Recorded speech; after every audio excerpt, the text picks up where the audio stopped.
the lovely and talented Howard Stern. Gary, get in here.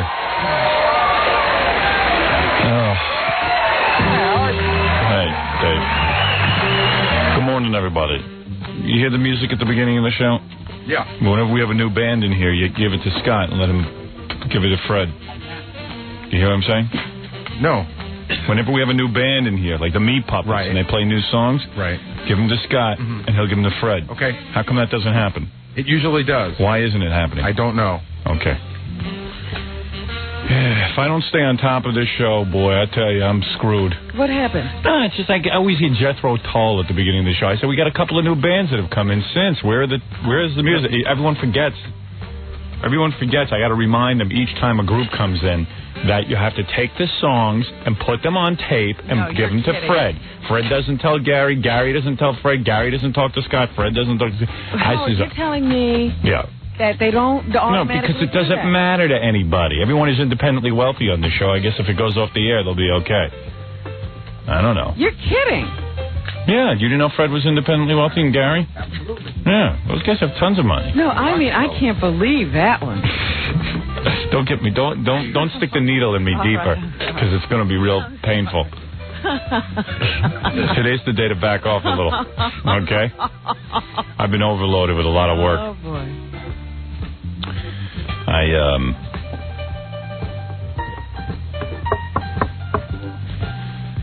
The movie business takes a lot of time. and now I'm so sorry I booked that Phil Donahue appearance. Why? Just because I'm too tired to go do it. But I'll do it for Pam. It today? Yeah, I got to go over and do it today. I forgot all about it. They wanted to tape at 4. I made them push it up to 1 so I could get home. I only have to do a half hour. I don't have to sit there for the whole hour. I'll go on there and... do your thing and do my thing and like Bob Hope. And then I almost had to go to a movie meeting. Today? Yeah, we hired a director, but I don't want to say who because we want to announce it in a special way. So, but I'll be talking about it very soon. I'm going to break the story. Well, don't break any story. I'll break your leg. I'll break your head. I told you not to break a story. So, yeah, I got the director then he's flying in and to hold the thing, and we got to get together. Got to have a big press conference? No, not a big... No. That would be premature. Just, Well, I don't know what you're doing. How come I can't tell? Because I don't want you to. So, I'm asking you to back off a little. Darn, your friendship cost me a lot. So I'm busy working on that. And then on October... What they tell me the date was? I think it's October 8th. In the 4 cities, they're auditioning Little Howards. Oh, yeah? Are you going to be there? I don't think so. I don't think they want me there. Well, what's going to happen? They're going to narrow it down to how many? And then you'll pick? No, I don't know. I don't know how it's going to work. I'm going to find out details as we go along. These are things that I've just gotten word about, and I don't even know the details. Yeah. Are you going to have say in the casting? Yeah, of course. Of course. I didn't know whether that was something you wanted or what. Yes. I need to be part of all that I do. So he will also be picking the film. Right. Which cans will be used that morning. Which drugstores we go to develop the film. Anything. Anything that involves this movie, I will be a part of. Which projectors. No, we have a very good director coming on board that I won't have to be involved in every little thing. I trust this guy. Mm-hmm. If you're going to trust someone... But you're not going to leave casting to him. Well, casting is done by a woman named Avie who... yes, but somebody has to have the final say. Well, I will certainly be consulted, I am sure. Believe me, you know me. The casting director doesn't just put people on. She says, here's some people you may consider. Right. So anyway, all that is going on, and that's why I get crazy when I can't have Gary just take a song and get it ready for the beginning of the show. I can imagine. Yeah, it makes me nuts. Something we've been doing for 100 years. It's not even like this is new. No, Gary's busy at the movies with me. I don't know why I need him there, but he's there with me. I went to see The Scout yesterday because Albert Brooks is doing the show, and he said, hey, I want Howard to see the movie before. And Gary was there, so you could make sure you were seeing him. Yeah, Baba Booey was there. I mean, I didn't need him there. He could have been pulling songs for the show. Anyway. Can I just give you a quick reason why I would be there? Yeah, why were you... Because if I wasn't there, and there was any trouble whatsoever. Yeah. You went to the wrong building, you got to the floor, and the woman wasn't there. If there's Oh, any I trouble see. whatsoever.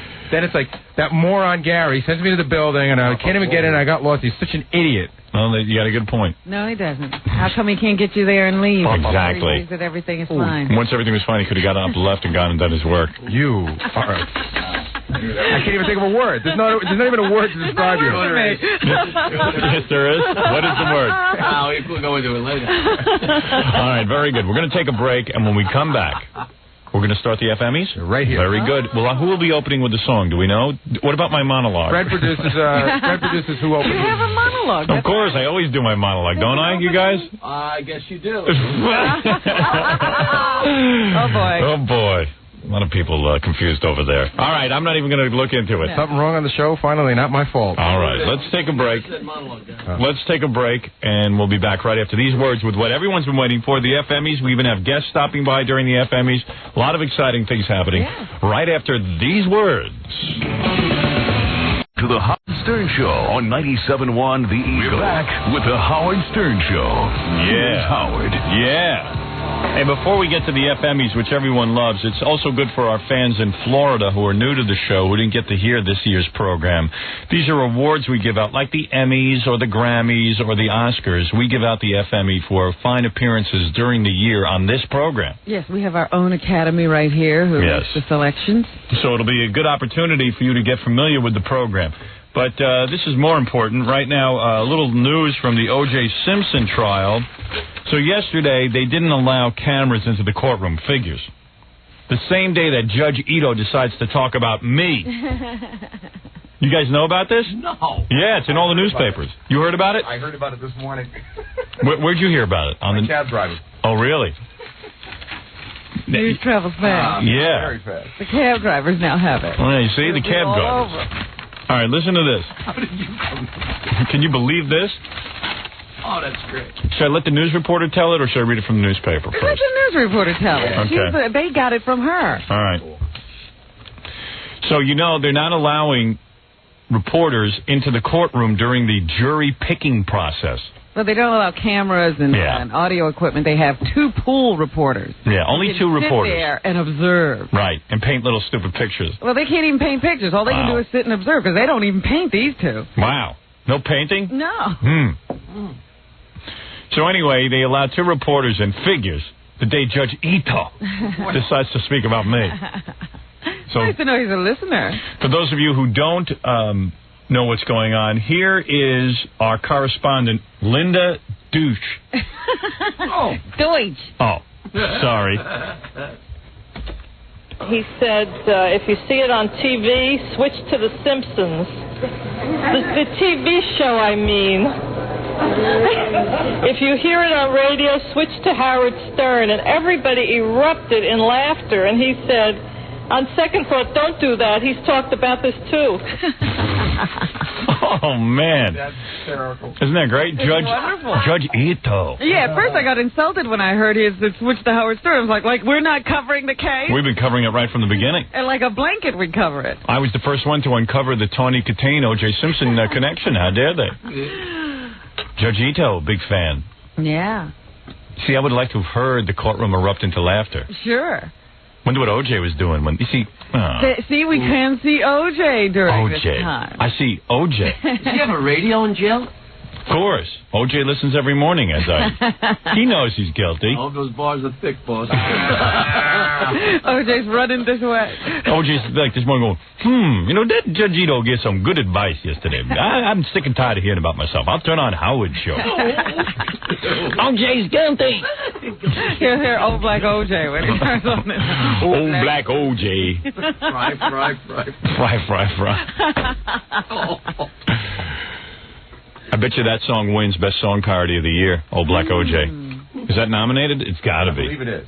It's got to be nominated. If it isn't, I'm thinking of I think it's the theme song. A new O.J. song. Has anybody done a parody to "You're Gonna Burn"? You know that "You're Gonna Burn." You write that one. I'm shocked that nobody's picked up on that. No, we didn't have you to advise us. Burn. I don't know that song. Who does that? Probably. Robin. It just popped into my head. I see. Pop it out. Everybody's a critic. Anyway, so our correspondent, Linda Deutsch. It says Deutsch. Our correspondent, Linda Deutsch, says that Judge Ito yesterday recommended to the jury that they listen to the Howard Stern show. That's right. But then thought about it and Take said, it back. maybe you better not. But all of the jury could have been allowed to listen to us Yeah. at one point. Almost. All right. We almost had the entire jury in our hands. We 3 weeks into case. Jury, what you listened to on radio yesterday? Howard Stern show. Good. You do right thing. That must drive our competitors nuts when they read something like that in the paper, particularly in Los Angeles. Judge Ito singling out the Howard Stern show. That's right. That's the radio show that's on the top of his head.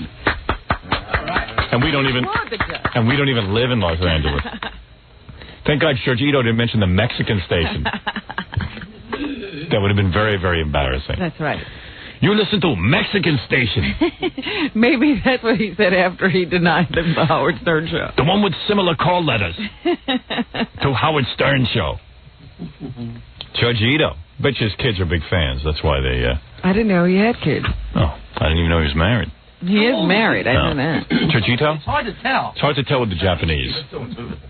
Japanese are very difficult to tell their age, and especially Judge Ito with that Abraham Lincoln beard. Yeah, he's almost covered his face. Yeah. Completely. Yeah. The eyes give it away, though, every time. Judge Ito, I would say, is a man in his late 40s. I'd say so. Yeah. Yeah. But that doesn't mean he has kids. Sure it does. Oh, it does? Okay. Of course. Everyone in their mid-40s has kids. Jackie? Well, Jackie's saving that sperm for Robin. That's for Robin, right? He's freezing it. He's freezing it. With the clams. No, God decided Jackie's too immature. Actually, he is preserving it, but with booze. Jackie will settle down and have a family soon. Yeah, I 80. predict 80. He'll be Grandpappy Jackie. Still thirsty. He's still thirsty. I think while he's still under the influence of drink and other things, and other substances. Shouldn't be a parent. He's right. And he's very responsible about I it. agree. Yeah. I'm very happy that he's made that decision.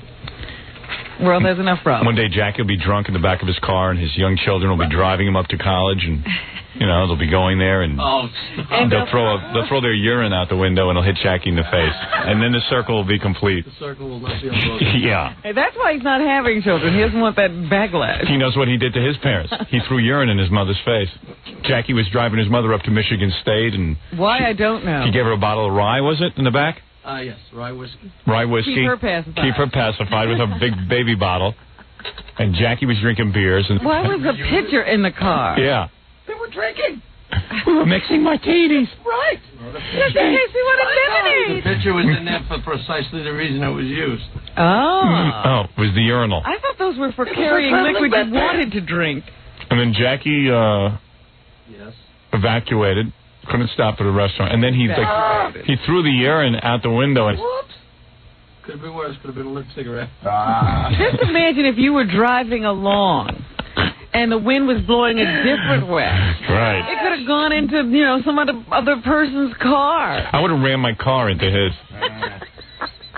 The Jackie Mobile. Mobile. You were in the passenger side, right? Yeah. Right. And Mom's What are you talking about? If the wind was blowing a different way, when you're going 70 miles an hour down the highway, the wind's blowing one way, Robin. I know that, but it could have just gone a little bit of a different angle and Jackie's feisty today. He's going to fight with you on everything. gone into someone else's car. We could have gone another way. Don't you mess with me. Which way could it go? I'm a student of aerodynamics. You know what? We'll get an old Mustang and put Robin in the back seat. No, we don't have to do an experiment. We'll reenact it. It'll be funny. Let's get your mother for the reenactment. You get the ride. What'd your mother say when you hit her in the face with the You know what? picture? Nobody remembers. My friend Carl doesn't remember. I don't remember. We've discussed this. Was she all upset? No, we She were had all been. loaded. We were just giggling. I mean, did you realize that it happened right away? What are you talking about? I'm asking you a question. I poured it. I heard a shriek. I turned around. And she was dripping. All right, My that's friend all I was wanted to swerving know. down the road, looking in the rearview mirror. It might have been the funniest thing that ever happened in the history of the world. Aside from when you hung your butt out the window and mooned in it. The glit? What are you talking about? Wasn't that the one where you Oh, I know which one it was. You ended up going to the bathroom on the windshield? Well. Number 2? Oh, you know what? Not directly. Not directly.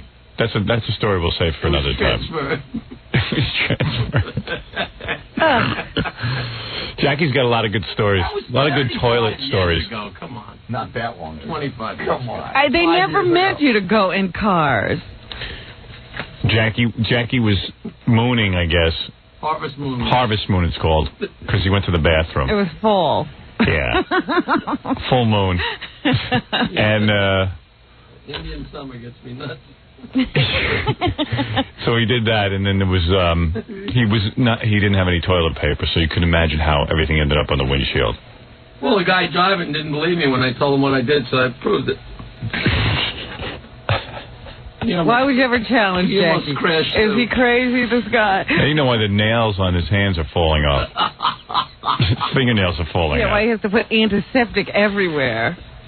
That was Mike Beccavelli. Yesterday, me and Jackie went to the movies to see The Scout, the new Albert Brooks movie. They had a special screening because Albert insists that we see the movie before he comes in. And Jackie the whole time, What? I don't know. Jackie was having a splendid time. You give Jackie a free movie. A splendid time you had. You give Jackie a free movie. He guffaws. What did Jackie yell out during the movie? There was a part in the movie where Albert Brooks makes reference to King Kong, and Jackie just goes, "It's Kong." You come in and lie. It's Kong. Wait a second. You had to be there. You didn't say that during the movie. He doesn't know what he said. Yeah, when we realized that... I'm not going to... Kong!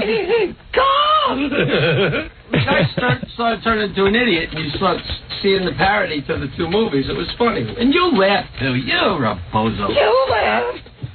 I don't know what he's talking about. Hey, no one knows what he's talking about. You know it. Oh, yeah. I understand what you mean when you say I stood up. Hey, it's Kong. It's like it was like a laugh track. What is it, Stuttering John? No, you're exactly right. He was laughing the whole time. He was like, I don't know which way this movie's going to go. It's great. This is unbelievable. You never know which way the movie's going to go. I mean, the movie was good. Don't get me wrong. We enjoyed the movie. But Jackie, this was like... Did you really enjoy the movie around Jackie? Well, yeah, it was fun to be there because Jackie, I'm not sure if the movie was funny or not. It was a two-way conversation. Jackie goofs through the whole movie. You're so concerned with the movie business now. You're so wrapped up in your own movie. You're like, is this funny? Is this good? Is this a good movie? I'm not sure. Should I stay? I'm not sure. Is this a good movie? No, I never once said that. Never once said that. Did you hear me say that? I didn't hear you say that. Of course not. Jackie defending himself. Say that with your big lips in your way. My big lips didn't stop me from seeing the movie, and they're not my ears. I gotta be honest, Jackie was laughing at... Even the jokes that weren't funny, you had to laugh because Jackie was laughing. I know, he was like... You owe me, Albert. Believe me, Howard, if they would have served free food, Jackie would have died. Oh, Jackie, yeah, that's it. Jackie goes, the only criticism I have of this movie is there's no drinks or food. Where's the buffet? Hey! They would have fed him, it would have been over. This is the greatest movie ever made. He would have ripped a stitch. Yeah. Citizen Kane! Citizen Kane of comedy! This is the Citizen Kane of comedy. We were driving home in a limo. We all said it at the same time. It wasn't like anyone... Yeah. Like, everybody remarked about Jackie. Yeah, about how Jackie was the laugh track for the whole movie. It's really funny. When we were on vacation, this last vacation... How did I wind up in the barrel today? Yeah. Me and Robin. How'd I wind up in the barrel? You love being in the barrel. Wait, do you think there's a warning that comes with being in the barrel? Me and Robin had made plans to go to... It's okay. I like to talk like the audience, unlike yourself. Right. He's correcting you. Yeah. I got an English professor over there. Robin and I. Robin and I went to a movie. What movie did we see? Oliver Stone. Natural Born Killers. And it was great. So I'm sitting there waiting for Robin. I was the first one to show up. Yeah. And who walks in? Who's the second one to walk in after me? Jackie and his wife, Sirianni. Yeah. My wife, Sirianni. His wife, Sirianni. Sounds like he's married to a guy. Yeah. Her first name is Siri. Anyway, so Jackie's wife, Nancy Sirianni Martin, is there with Jackie. And it was really cool screening because the reason you go to the screening is it's a Planet Hollywood, and they serve you food first. and drinks. Food and drink. My only criticism is that they give you like a big plate of food and stuff. No place to sit it. Yeah, there's no place to they should give you a tray or something. Seriously, I mean, I was eating out of my lap. Everything was. That's why I very rarely eat there. I don't like balancing plates and. Well, I had no problem with it. Oh yeah, you had it balanced on your knee when I walked in. And I never go anywhere, so this was like my big night out. My wife always yells at me. My wife complains a lot that I don't take her anywhere. That's her big complaint with me, that I don't like to go anywhere or do anything. Why have you got to take her somewhere? She wants to go somewhere. Can't she go? I don't know. And she needs an escort, and she needs someone to take her. And I'm like, that's why people get married, because they don't want to go places alone. I know. Not because they're so in love. Yeah, and I didn't realize that. And my wife says to me, and I've asked people to go places with me, and, it's very uncomfortable, and everyone's there coupled, and I'm not a couple. And I that's said, well, why you get married. I said, so get a divorce. What do you want from me? This is it. Be part of the group. I said it ain't going to get any better. But you're right. I mean, just go yourself. I even say to her, go yourself. Just because she enjoys something doesn't mean you enjoy it. Right. Are you saddled in with the whole deal? Yeah. So my wife makes a big deal. So on vacation, I said, oh, that'll be cool. I'll take her to a movie screening. It just because I get invited to these things all the time, but I can never go because we work such early hours. So I said, oh, good, this will keep her quiet for like 2 or 3 days. Because then she'd call over. Guess what? We went to a movie screening. Hey. Oh, we took me to a movie. This is her. Oh. She talks a lot like you. Jackie and Allison sounding very much alike. He took me to a movie screening. So I just said, oh, good, and she'll get to eat. I was like, God. And she'll see people. Yeah. It'll be great. Robin will be there. She can enter it up with her. And I'll just sit there. So you go in, and they give you this whole big plate of food, which is cool. Like, I mean, they had turkey and all kinds of neat stuff. So, I took a few slices of turkey and stuff. I sit down. Jackie walks in. He's like, what are you doing here? Right away. That was the greeting I got. Not hello. No, yeah. What are you doing here? I was going to enjoy myself today. Yeah. I don't want to think about work. Howard's going to talk about work. You're just dragging me down. Yeah. So Jackie walks in with Nancy. Gives me that, that blow off hello, and I go to myself, boy, that ain't great. Yeah. How did he get? If it wasn't for me, he wouldn't even be here. Yeah. All right, so, I didn't see anybody inviting him to movie premieres. On his own. But all right, okay, so blow me up. So then then I see Jackie disappear. He makes a beeline for the food. He comes out about 10 minutes later with the belly and everything. Gorge. And stop with that crap. He's got the plate. He's got a little tiny plate, which they give you a little tiny plate. You can hardly put it in. It really is a small plate. Yeah, it is. It is a small plate. It is not a full dinner plate. Jackie has already gotten the turkey leg, the giant. Did he really take the leg? Yeah, the big leg. Oh, that's exactly what I would have envisioned. Give me the leg.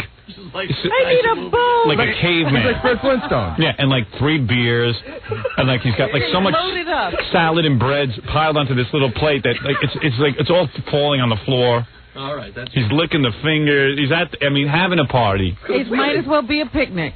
And the wife is sitting there enjoying my hospitality. Yeah. Nancy Sirianni-Martling thinks she thinks she's being invited because she's an actress. Well, they heard the Sirianni name and put her on the list. And the whole time I'm watching her eat, and she can pack it in. I'm thinking about a bowwinder. A bowwinder. No, it wasn't. It was a spanner.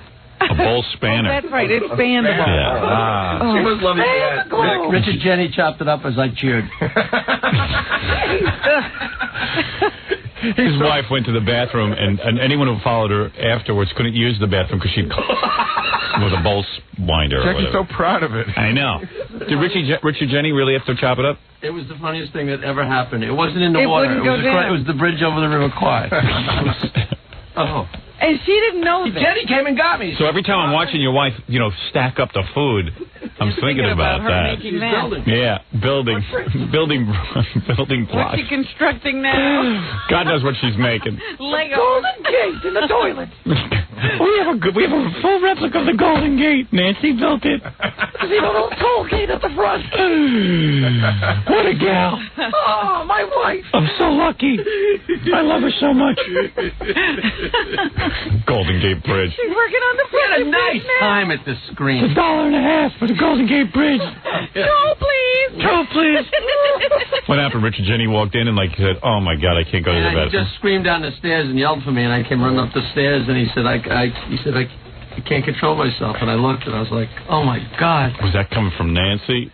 Yeah, he said, it wasn't my wife. He said, your girlfriend was in here just before me. He said, that has to be her work. Work. He was sweating. He said he never saw anything like her in his life. Didn't your wife look at the bowl before she left? I don't know what she did. She must have been, she could have been drinking or something. They could have had, yeah. We were well into the 4th of July party, so everybody... Oh, it was 4th of July. She wanted to get back to the fun. There was no wasting time. So what happened was, I'm sure she just didn't look. She could not play telephone. I always look. I'm sure, of course. Especially when something's going on like that. Especially if you're an artist, Jeff. Yeah. If you have guests, was this at your house? Yeah. Well, yeah. I'm sure You know the plumbing in Jackie's house doesn't work that good. She flushed and went back downstairs, but like I say, it spanned so the water ran under. She's a lot more demure now, let's just say. It was like a babbling brook. I was over Jackie's house for dinner during the summer, and nothing happened. Nothing happened. Okay, I used the bathroom. I was nervous walking in. The only thing that was in the bathroom was Nancy leaves like a whole bunch of books around, but on the top of the book pile is How to Live with an Alcoholic. Right. And like it's like Nancy screaming for help. We put that in there. I don't know. Do both of them need to read it? Do they read it? I don't know. I can't figure out if Jackie says he put that in there for us. I can't figure out if it's really that funny. No. Or if the whole situation is that scary. No. That's funny, Gary. No. I sit here and put up with this. You're not that funny. You're right. I agree with you. There was no way. No, that was Nancy's cry for help. Because my wife and I both said, did you see that book in the bathroom? Yeah, because I said I didn't want to say anything. I went, oh man. Yeah, is it this bad? How to Live with an Alcoholic. Right on top. You're not even buried. You should have flipped through. I got that We book have to live with him. Hey, Jackie, can you bring that book so we read it? We kind of have to live with you about 8 hours a day. I'd burn out one day and then. Can we give you the quiz? Hey, there's a quiz in there. Oh, sure. Have you ever blacked We out? got to do that. Yeah. Come on. Well, Jackie's done it all. Bring the book in, Jack. I read one of those Reader's Digest things. Are you an alcoholic? Like one time in high school, you know, like 35 questions, and at the end it says, if you answered yes to one or more of these questions, you have a problem. And I had to go through the list like 3 or 4 times to find one that I could actually rationalize not checking. A happy drunk.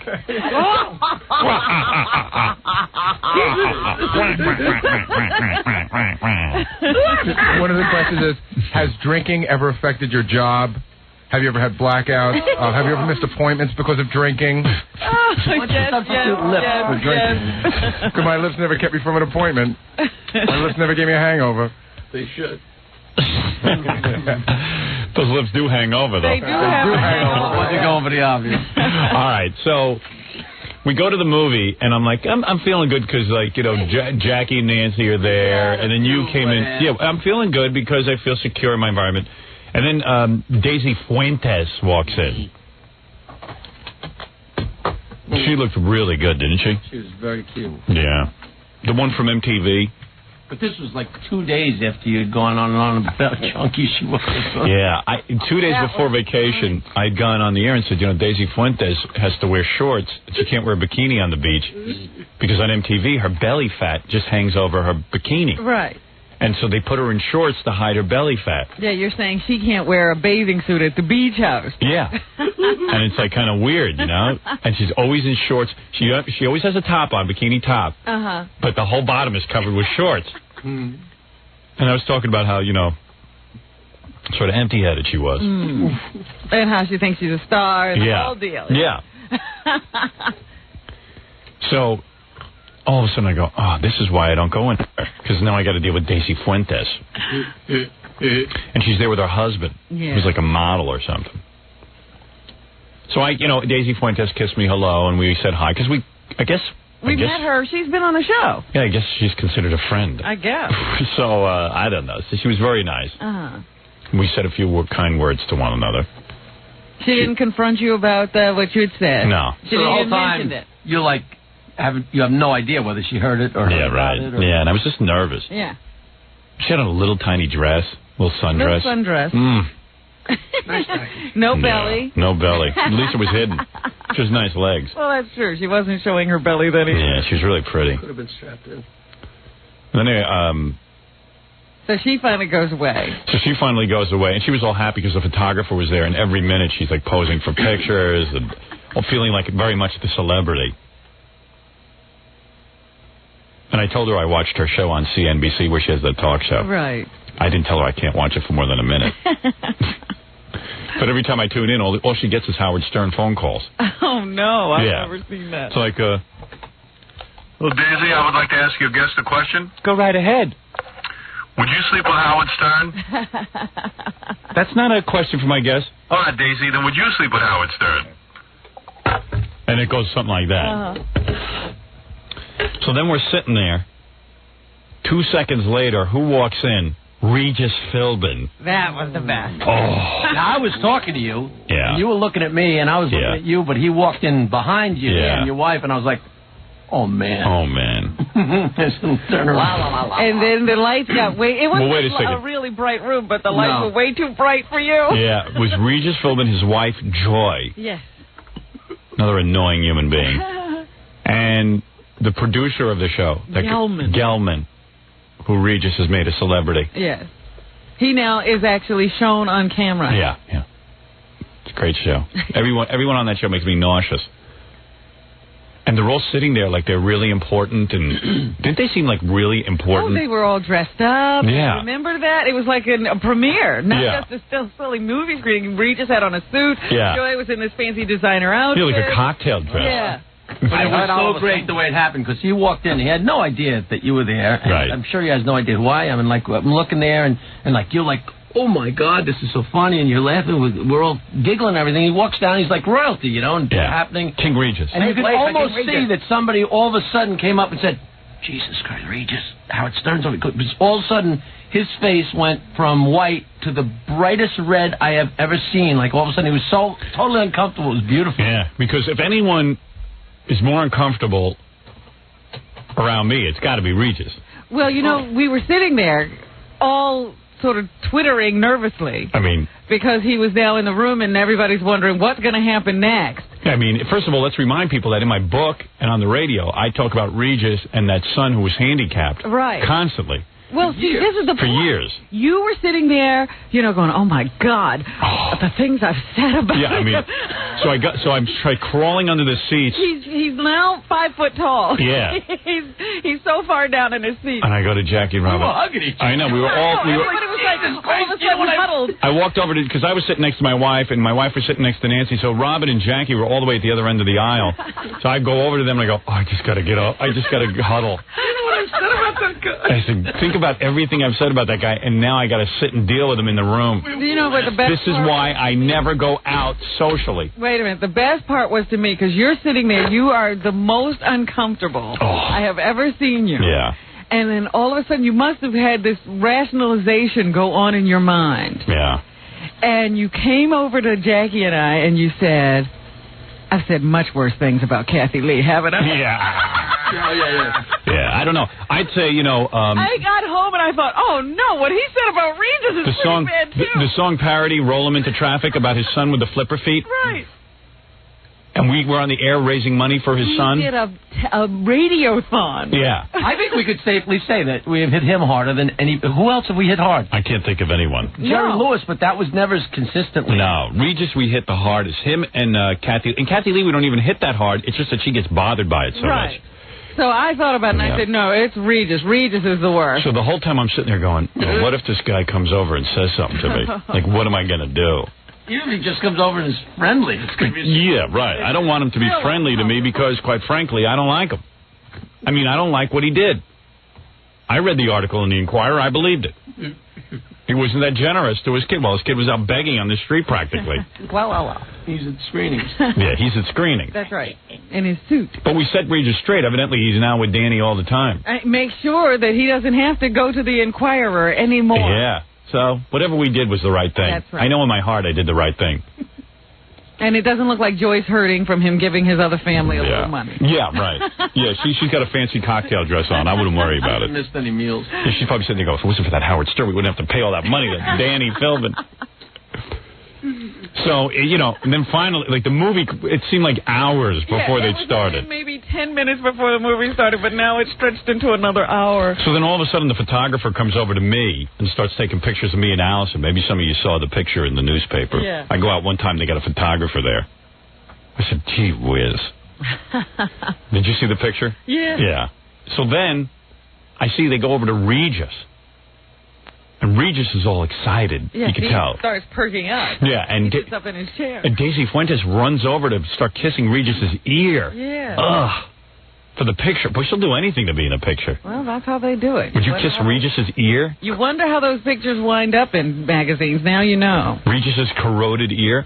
Do women find him attractive? No. I mean, come on. I hope not anyway. I mean, even those women who watch the show, I don't think find him attractive. I don't think they'd sleep with Regis Philbin. No, I think he's sort of a sex symbol to the over 60 set. Okay. Yeah. A lot of the fatsos, too. Yeah. What was that, Regis? A lot of the big fatsos. They seem to love me. So anyway, I couldn't get out there fast enough. Oh, you left Allison. Yeah. Oh, I always do. I just took off. You were out of there. You were out of there before the movie ended. Yeah, I didn't want to deal with that whole scene. Was it going through your mind that the photographer might say, "Hey, Reed, why don't you see that by no. Howard Stern?" No, that didn't go through my mind, but it could have happened. you could have easily placed that thought in my mind. But you were up and out of there so fast. And Jackie's sitting there the whole time laughing. Not at the movie, at the fact that Regis is sitting there. Oh, I loved it. You know. I never saw you so uncomfortable. Bring me another turkey leg. And you were right to move as fast as you did, because what happened was I almost ran into Regis when I was coming out of the aisle.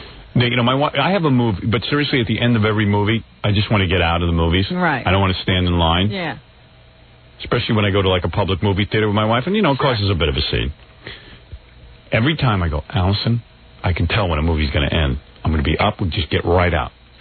I have to go to the bathroom. Yes, I go, Allison, we're going to be home in 10 minutes. Can't you just hold it in for 10 minutes? No, I can't. I really have to go bed. Couldn't you have gone during the movie? I didn't want to miss the movie. Like, oh, man. So I tear ass out of there, and I end up sitting in the car waiting for her for an hour. Because I couldn't believe, I was like, Allison went that way, and he went that way. So in the middle of Regis being in the movie, my wife turns to me, she goes, I'm going to go up and say hi to Regis. I go, don't you dare. If you do, I'm divorcing you. She goes, what do you mean? I want to be friendly to everyone. I go, you want to be friendly to everyone? You're my wife. You're not friendly to everyone. No. Go be friends with the Yentas on Long Island. Don't go. If you go over to Regis, I will be so embarrassed. Maybe you should take her out more often. Yeah. That's what she feels like doing all the time she goes out. Yeah, isn't that great? I need her making friends with Regis. She goes, but shouldn't we? You know, we know, I watch Regis. I go, well, look, Allison, you're married to me. I'm telling you I'm uncomfortable with it. And I have to start, like, yelling at her. It's like being with a child. All right. Because that would have been a badass move. That would have been funny. I would have enjoyed it. Yeah, well, that's good. I would have had a good time. I said, I'm not there for your entertainment. I was on vacation. I go, this is great. I take my wife out. She's ready to make me uncomfortable. Well, that's like a whole thing. Whenever I take my wife out, even if we go to, like, a wedding, and she's always complaining I never take her to a wedding and this and that. If I do something like that, then she sits there the whole time. She knows I don't want to dance. Because if I dance, the wedding photographer sits there and takes pictures of me. You, right. Yeah, and it's very uncomfortable. Everyone is watching me, and I'm not a good dancer. I'm not Denny Terrio from Dance Fever. It'd be one thing if I was just some stupid guy who was there and dancing with his wife. Nobody'd be watching you anyway. Probably they would. Why? Because I'm so big and tall and goofy looking. Is that bad on the dance floor? Yeah. But the point is, I wouldn't care because who would care? Yeah. I'm Howard Stern, nobody. Like to shine. So every time, though, we'll get there, my wife goes, I want to dance with some. I want to dance. I go, I don't want to dance. First of all, my wife doesn't even like to dance. She's the worst dancer in the world. She has absolutely no rhythm. I was going to say, she's not the world's greatest dancer. No, she's really bad. I'm a better dancer than my wife. She wants to show you off. That's it. Right. I don't know what she wants to do. No, she wants to do what other couples do. And you know what I said? You want to be other couples? Good, we'll be broke. So that's why I don't even like going to weddings with her, because she sits there and goes, come on, let's get up and dance. Everyone else is dancing, and I'm the only wife who doesn't have anyone to dance with. And I'm just like, shut up. Stop your whining. Just shut up. Go dance with someone else. Who am I going to dance with? It's like such a nightmare. And I go, Allison, we've been through this a million friggin' times. I don't want to dance with you. But did she forget what you're like? I don't know. I'm not going to. And we sit there and we snipe at each other and argue and yell. I'm like, fun. Yeah, it's just a gas. I remember just before Gary's wedding, did you have a big fight? Yeah. About dancing. I said, I don't dance. It's not that I don't want to dance with you. I don't dance. Yeah, you're not asking anybody else to dance. Yeah. For Christ's sake. And we snipe, because I like to keep my voice down so no one can hear. So I was like, yeah. Like Foghorn Leghorn. Yeah, Foghorn Leghorn is in the room. Let's give it up for Foghorn Leghorn. What? What do you mean you want to dance with me?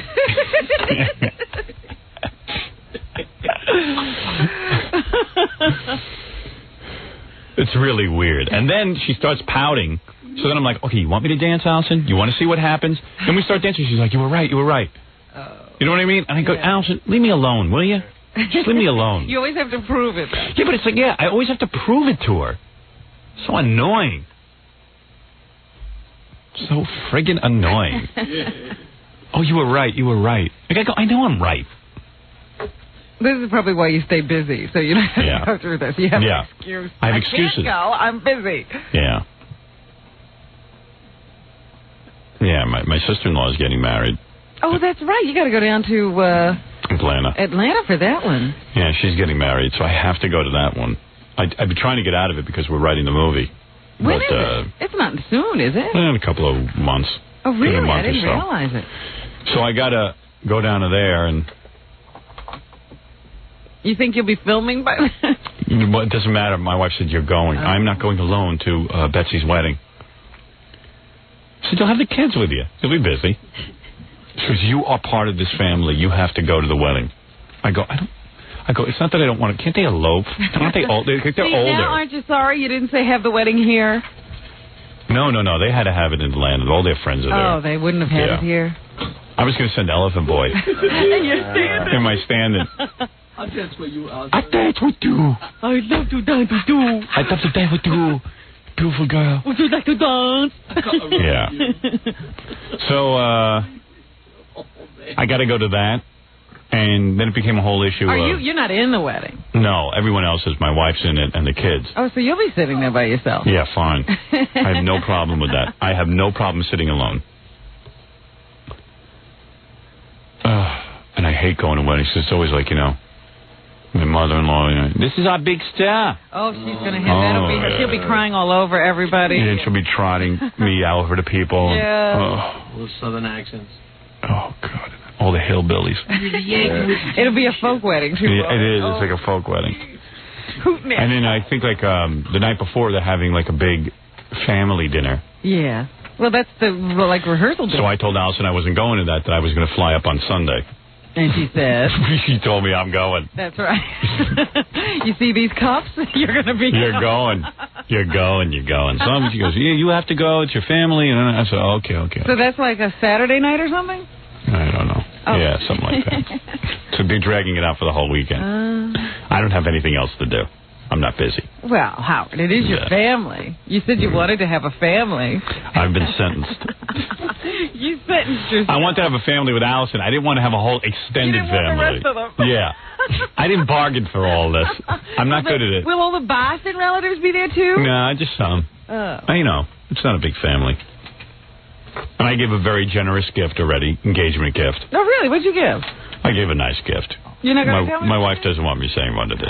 But the thing is that I know Allison's side of the family doesn't even give gifts. I know I was... You should give them what they gave you. You're not kidding. That's what I said to Allison. Allison goes, well, maybe we should even give this. And I go, give more? I said, your family didn't give me crap when I got married. I was broke, dead broke. They couldn't even chip in $1. Rat thinks.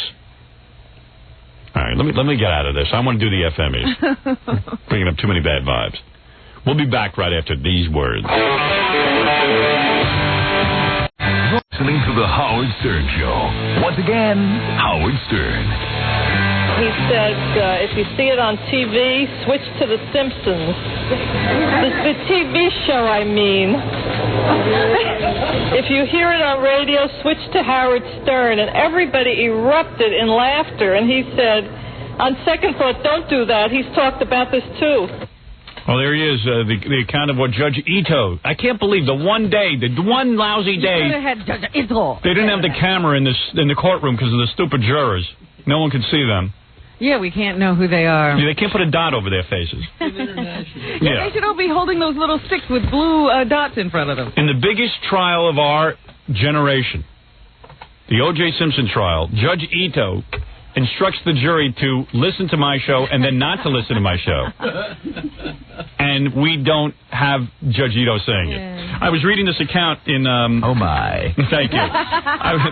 Thank you. I was reading this account in the Post, Robin, that says... I like this one the best because, you know, the New York Times carries it, the Daily News, Newsday. They all have it. But this one is particularly funny because it says, in a bizarre twist. The other one's just reported. Right. It's not bizarre to them, but the Post picks up on the bizarreness of the whole thing. In a bizarre twist, Judge Ito invoked the names of Shock Jock Howard Stern and the hit Fox TV show The Simpsons, as he warned prospective jurors not to look at newspaper or TV coverage or listen to radio reports of the Simpson case. Quote, if you see it on TV, switch to The Simpsons, the TV show, I mean. And if you hear it on the radio, switch to Howard Stern. On second thought, don't do that because he talks about the case, too. Now, the New York Post calls that a bizarre twist. Killing two people wasn't a bizarre twist, but this is a bizarre twist. Expected. Yeah. This is what threw people. Judge Ito clocking in with the Howard Stern mention. They say the jury room erupted in laughter. That's what your name does. Yeah. The Simpsons, they didn't like. No, everyone... That was normal. Everybody Right. expected that. Right. But to say, listen to Howard Stern, it's like Jackie tonight. Yeah, right. Howard Stern.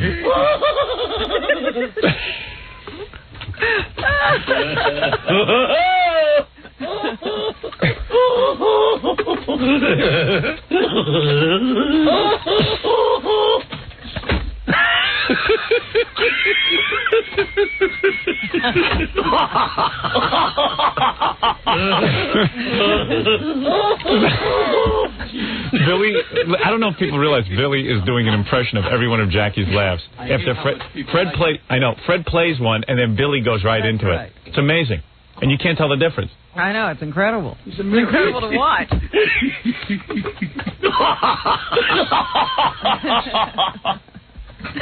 Jackie, Billy, Jackie, Billy. All right, stop. You're gonna rip something. Right, okay, very good. Very talented. He did one of those spontaneously this morning. Yeah. He did, and I was like, wow, he really does make those. He makes noises come out of him. Do you realize when the noises come out that you've just made a strange noise? Not consciously. You know, No. I mean, I'm not going for anything. I mean, could you create that if you had to? Yeah, but probably, but it wouldn't be. It wouldn't be something like that. Just Yeah, that just comes out. just reacting. Billy, is that the toughest laugh to get? That one? That one, yeah. Yeah. It's like he's hyperventilating or something. Yeah, let me hear that one. You can't do That's that a tough one. You know what? I really wish that when Scott yanked these out, also just for posterity, he would leave a few seconds before so I'd know where the hell it came from. Yeah, Jackie, we'll catalog all of those. No, but similarly. just for you. Just for you, just so that'll be done for you. What would possibly cause that? Nothing. You know you. No. I'll tell you what causes that. I'm not walking You probably just said something that you thought was funny. He doesn't laugh at anyone else like that.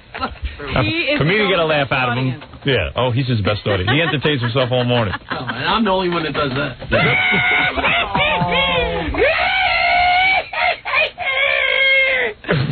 That's a tough one, huh, Billy?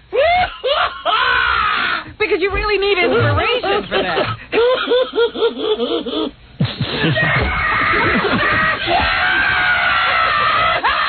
I want to know where that came from. That's not me.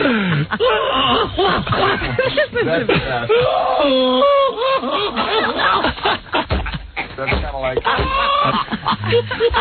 Like a chicken.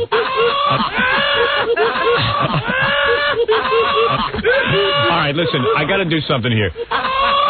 Stop that. I'm going to...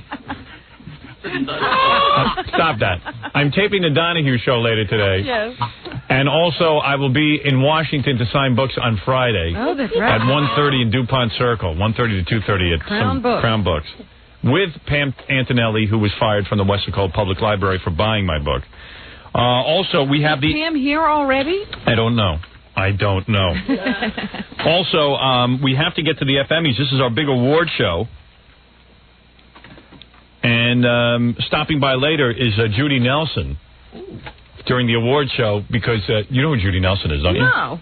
It's the one who was Martina's girlfriend. Oh, my. Oh, her. Yeah, her. Oh, you're kidding, because I'm like, Nelson? Was she in the Nelson family? Judd Nelson's sister. Judy Nelson used to get lesbianism with Martina Navratilova. This is the woman who left her husband for Martina. I love that story. Oh, that's a cool story.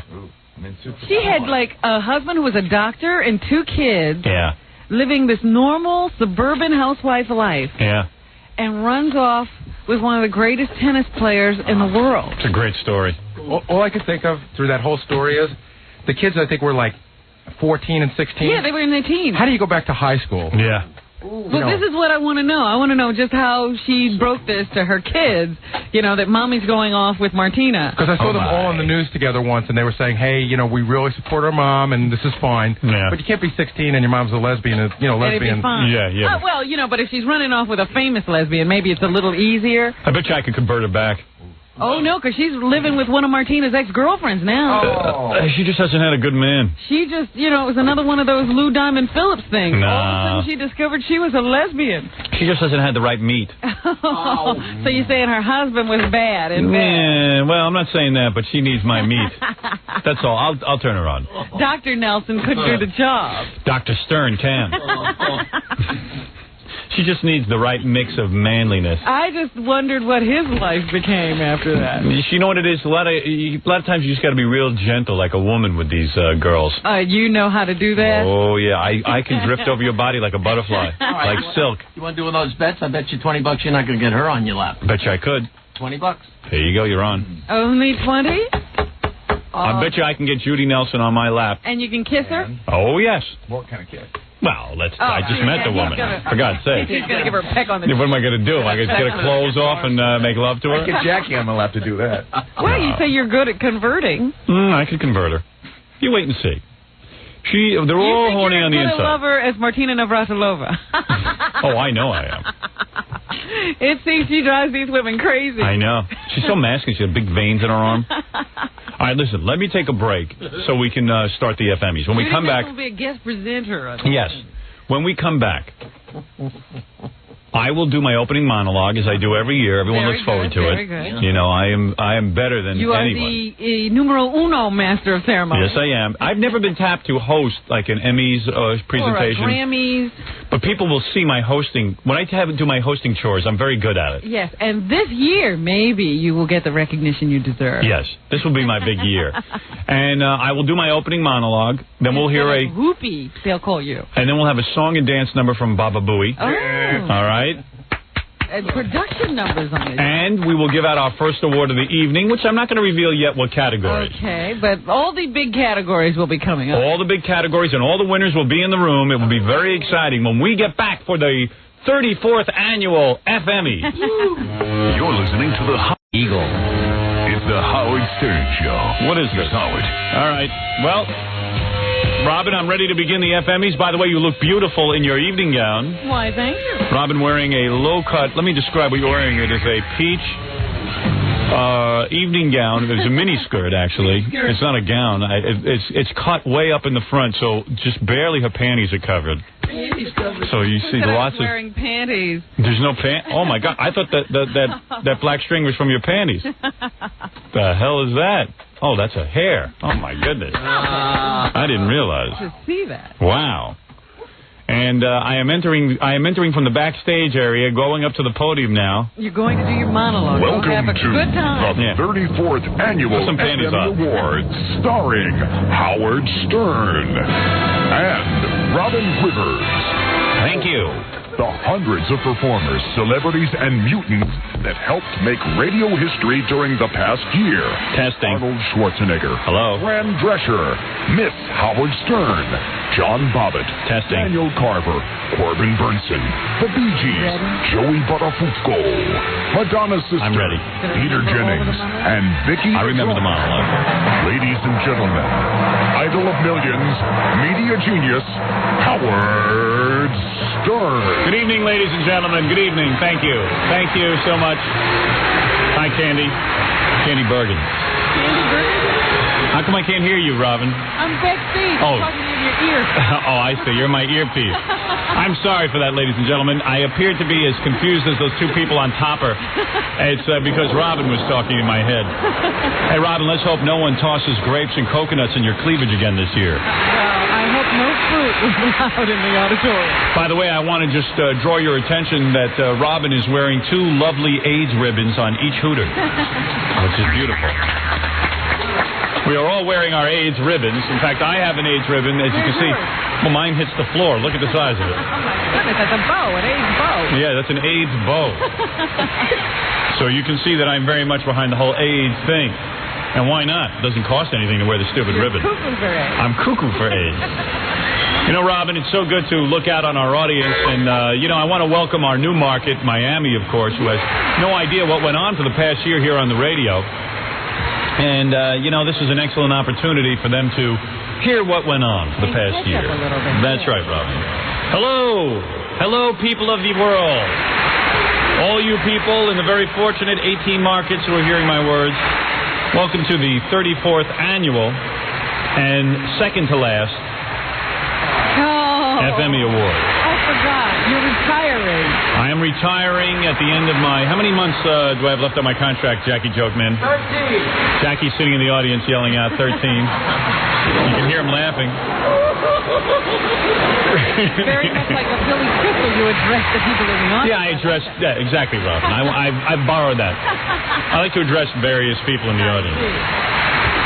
You know, this being my second to last FME Award show, I must tell you I'm as excited as Judge Ito when he smells dog cooking.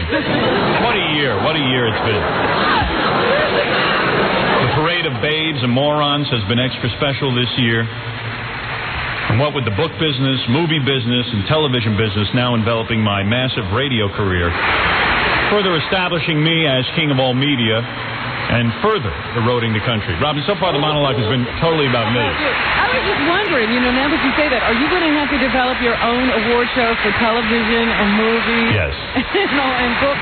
Sure. Because none of the real organizations will honor you either? No, I've conquered all these things, but no organization will honor me. It's called the All Media Awards. The only people eligible are people who have conquered film, television, books, and radio simultaneously. And you're the only person. Yeah, so I win all the awards.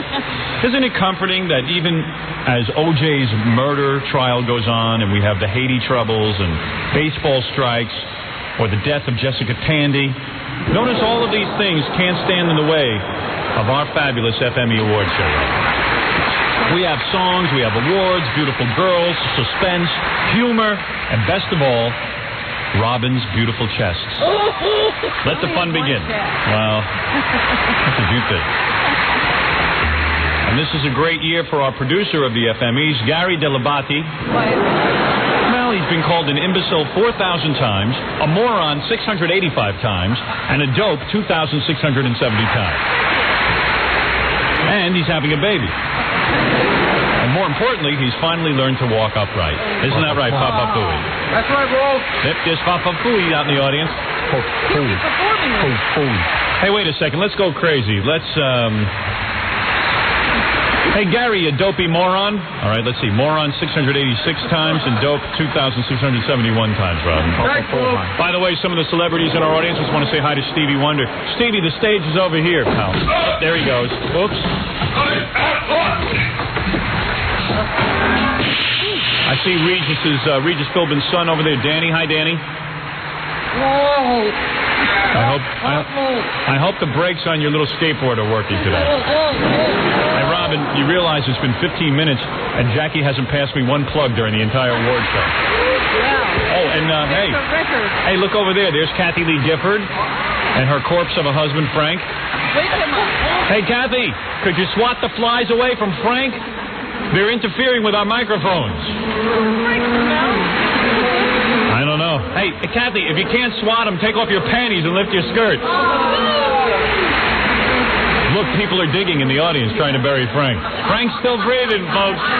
It's premature. Boy, am I a great host. Hey, I got to tell you, I've been working so hard this year in radio, movies, television, books. I'm so overworked. I feel like one of Robin's vibrators after a long romantic weekend with the candles and bubble bath. Robin, our old friend out there, Adam West. Oh, Batman. Hey, Batman, Adam West. Is he nominated? Oh, wait, I'm sorry. He's working as an usher this year. Look at that. Yes, so many people to their feet. And we invited Spielberg, but he's getting plastic surgery to disguise himself since Little Rascals bombed. Also, his sphincter is all stretched out from laying that huge egg. And look, over there, it's Lou Diamond Phillips' ex-wife. She's sitting there on Melissa Etheridge's hand. Isn't that something, Robin? Appropriate at an award show. I don't know. Those two can't keep their hands off each other. Poor Lou. Poor Lou Diamond. And finally, as I look out to the rear, our oxygen tent is full. George Burns, Bob Hope, Gary Coleman, they're all in there. I thought Gary Coleman was better.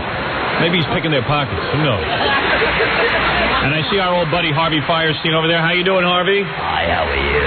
I hate your friggin' guts, and you know that. Oh, come on. By the way, Harvey is sitting on an armrest, and it has completely disappeared, Robin. Anyway, I don't want to get in the way of the big production number. Ladies and gentlemen, let me introduce you on our big award show, and we'll get to the first awards of the evening. Okay. And our first category, as you know, will be Most Racist Performance of the Year. We have a couple of nominees that I think will interest you. But, ladies and gentlemen, let me turn your attention to stage left. Yes. We have Gary and his Ziegfeld teeth performing Goodbye, Yellow Brick Teeth. Here he comes out onto the stage. Papa Fooey. Papa Flunky.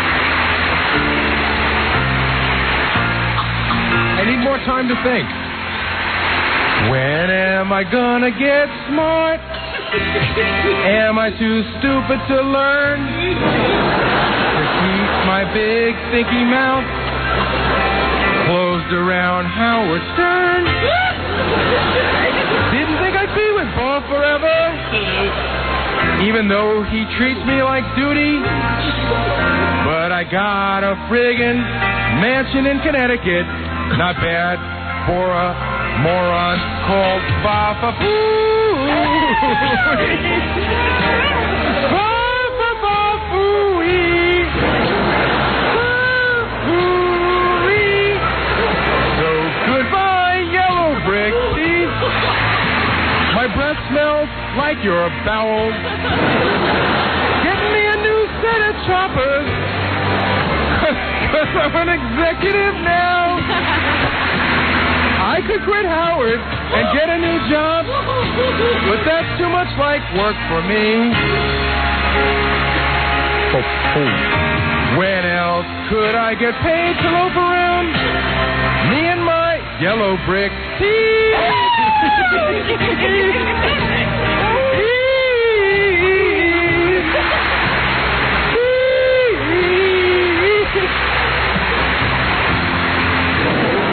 Are we adults?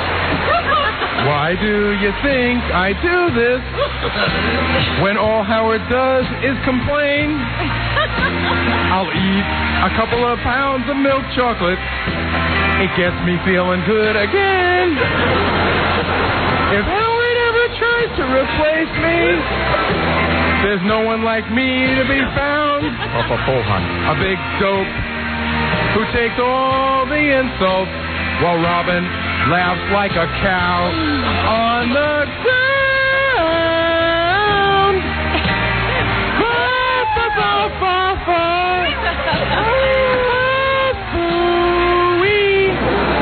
So goodbye, yellow brick teeth. My breath smells like your bowels. Get me a new set of choppers, 'cause I'm an executive now. I could quit Howard and get a new job, but that's too much like work for me. I can't do it. I'm too stupid. When else could I get paid to loaf around? Me and my yellow brick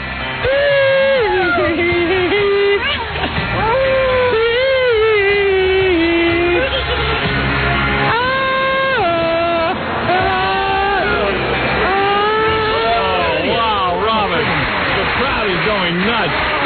I can't believe it, but Gary, you further embarrassed yourself. Your kid is climbing into Mary's throat. You know what was interesting to me? What? Something about that song made his yellow brick teeth all the more prominent. Yes, they certainly did. His teeth were Well on display during that song. Can't wait to see that on the E! Show. Well, the word teeth does open your mouth wide. It certainly does. He can't even say teeth. Look at him when he does They're all that. dried out. Are your teeth all dried out? No, they're fine. Are they? Say teeth again like that. Teeth. Teeth. All right, listen, I'm going to throw up. Robin, when we come back from these commercial words, our first category of the evening, right here. Racist performance. Most racist performance right here on the FMEs. You're listening to the 34th Annual FMEs with the remarkable Howard On the Eagle. It's the 34th Annual FME Awards with Media Marvel, Howard Stern. Okay, we're back with the FME Awards. Let me remind everyone that Jackie New Rave Joke Page Martling to order Jackie's Wild Comedy CD. It's $10 plus free shipping and handling. Price includes 20-page full-color Joke Lane catalog. Call 1-800-323-5464 this Friday from 3 to 10. Jackie's Grand Marshal of the Second Greater New York Beer Fest in the New York Coliseum. For jokes and info, call 516-922-WINE. And Boy Gary will be there, Baba Booey. Ladies and gentlemen, welcome back to the 34th Annual FME Awards. It's our second to last. And I got to tell you, the excitement in the room over our first award, Robin, for most racist moment of the year. Okay, who are the nominees? All right, our first nominee, Daniel Carver. Daniel Carver of the Ku Klux Klan. For his comments on... Well, these are just general comments. This is on general comments. Producer Daniel Carver. Wake up, white people. This is Daniel Carver. I just watched a 2-hour special on Georgia Educational Television about violence in Georgia. All the white people in this program blames the violence on television violence. The solution is simple. Send all these filthy jungle apes back to their own homeland of Africa. Guns don't kill people. Niggers kill people. TV violence don't kill people. Niggers do. Having only one parent won't kill people. Niggers kill people. When a dog attacks a human, the animal is put to sleep immediately without a trial. The same thing needs to apply to niggers. They are animals, less intelligent than dogs and much more violent. And when they commit these violent crimes against us, they should be shot down like the dogs that they are. All right, Daniel, way to go. That's one of my favorites. Those are general comments. Those are his general comments. And now for her general comments on the Chinese, here is Kimberly Taylor, Penthouse Pet, our second nominee. Kimberly Taylor, producer. Anybody else in this category? Of course, yeah, Daniel Carver getting some competition this year, Robin. Yes? This is the first year ever that Daniel's ever had any competition in this category. He's won like 3 in a row. Let's see, Kimberly Taylor, Penthouse Pet, producer. See her performance. But why do you begrudge Chinese people making a living? I just don't. They're very nosy. They're very nosy creatures. If there's 4 people in the pizzeria, they look in there and they stare and they start making these faces and they come over. Can you move your car? You know? Now, you have problems with the Chinese people who are next door to you, and now you're making them all Chinese people. Do you realize that? Well, I don't want to generalize. I'm just saying that Oh, wait. How about when you drive in the city of New York? Did anybody experience a Chinese driver? Okay. I know that you stay away from them when you're in your car. Oh, yeah. I mean, come on. They act as though they don't see you, and then they smile when they when they whatever they do when they push you out. Well, you've obviously had some bad experiences with Chinese people. All Chinese people. I just stay away from them. As soon as I see them, I stay away from them because I really believe that they cannot see as well as we see. No, seriously, I really don't believe that. All right, that's Kimberly Taylor, producer. Wow. And our third nominee, again, is Daniel Carver.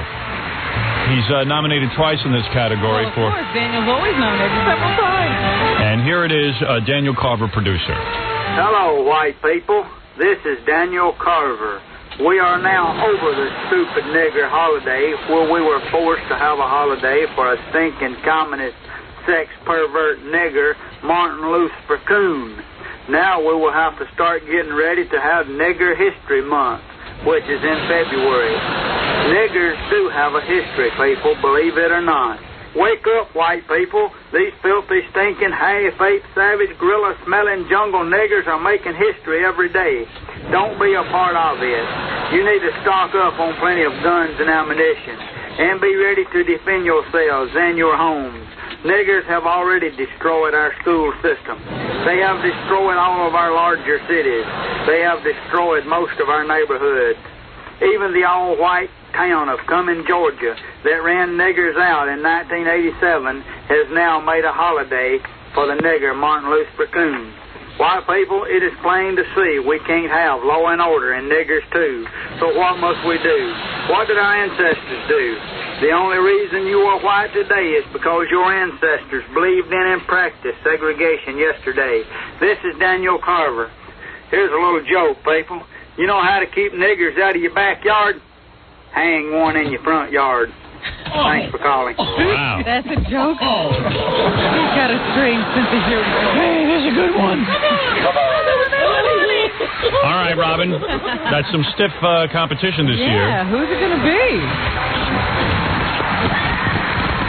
I can't wait. I mean, this is the first time Daniel's had any competition, so I'm interested to see what the judges have done. Oh, my. Robin, I can barely take my eyes off your beautiful top. We'll just read the winner, Howard. We're all waiting. As we all expected, Daniel Carver does it again. Be toppled. No. Strong performance from Timothy Fair. Ladies and gentlemen, to accept right now on our phone all the way from Georgia. Isn't it Georgia? Oakland, Georgia. It is Daniel Carver. Daniel, congratulations on winning your, what I believe is your 17th FME, isn't it? How many do you have now? I don't know. I didn't have any competition. Them other people are comedians, and I'm serious. Right. She was serious, I think. She was serious about the Chinese, but you know, you blew her away. Not only did you use your whole speech there, but you also told a joke at the end, which really got it. You put a little humor in. Got any more jokes? No. There's millions of jokes, but you're a better comedian than I am. So well, thank you. You done told them all. Well, thank you, Daniel. Hey, by the way, this is your moment. I don't mean to hone in on it. I suppose you'd like to. Make your acceptance speech. Please make your acceptance speech. Here you are. 1994 is the year. It's your honor to accept the FME for most racist comments. And I turn the microphone over to Daniel Carver. Daniel?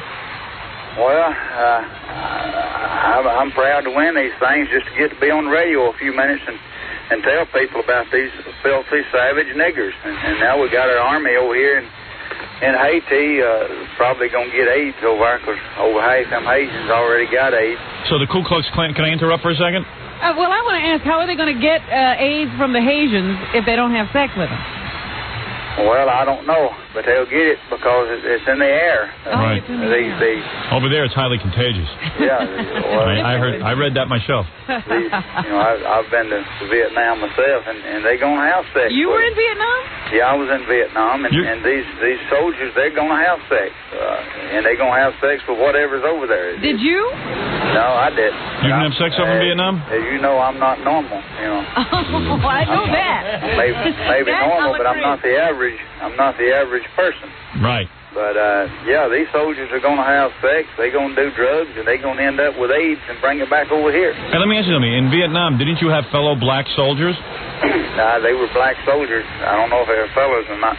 Did anybody ever save your life who was black, or did you have to rely on black people? No, there ain't no black person ever saved nothing. They destroy everything they come in contact with. Well, Vietnam was a good place for them to be then. In Vietnam, did you ever share a joint with, like, a black guy?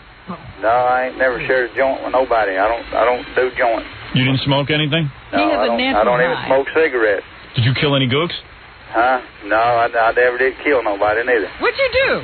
What are you doing while you were there? I was just over there playing the war games that the sergeants were telling me to play. Did you have any black officers? I had black sergeants. I don't think there were any black officers. I was in the Army in 67 to 70, and niggers hadn't progressed too much at that time. They were still. You were able to keep them down.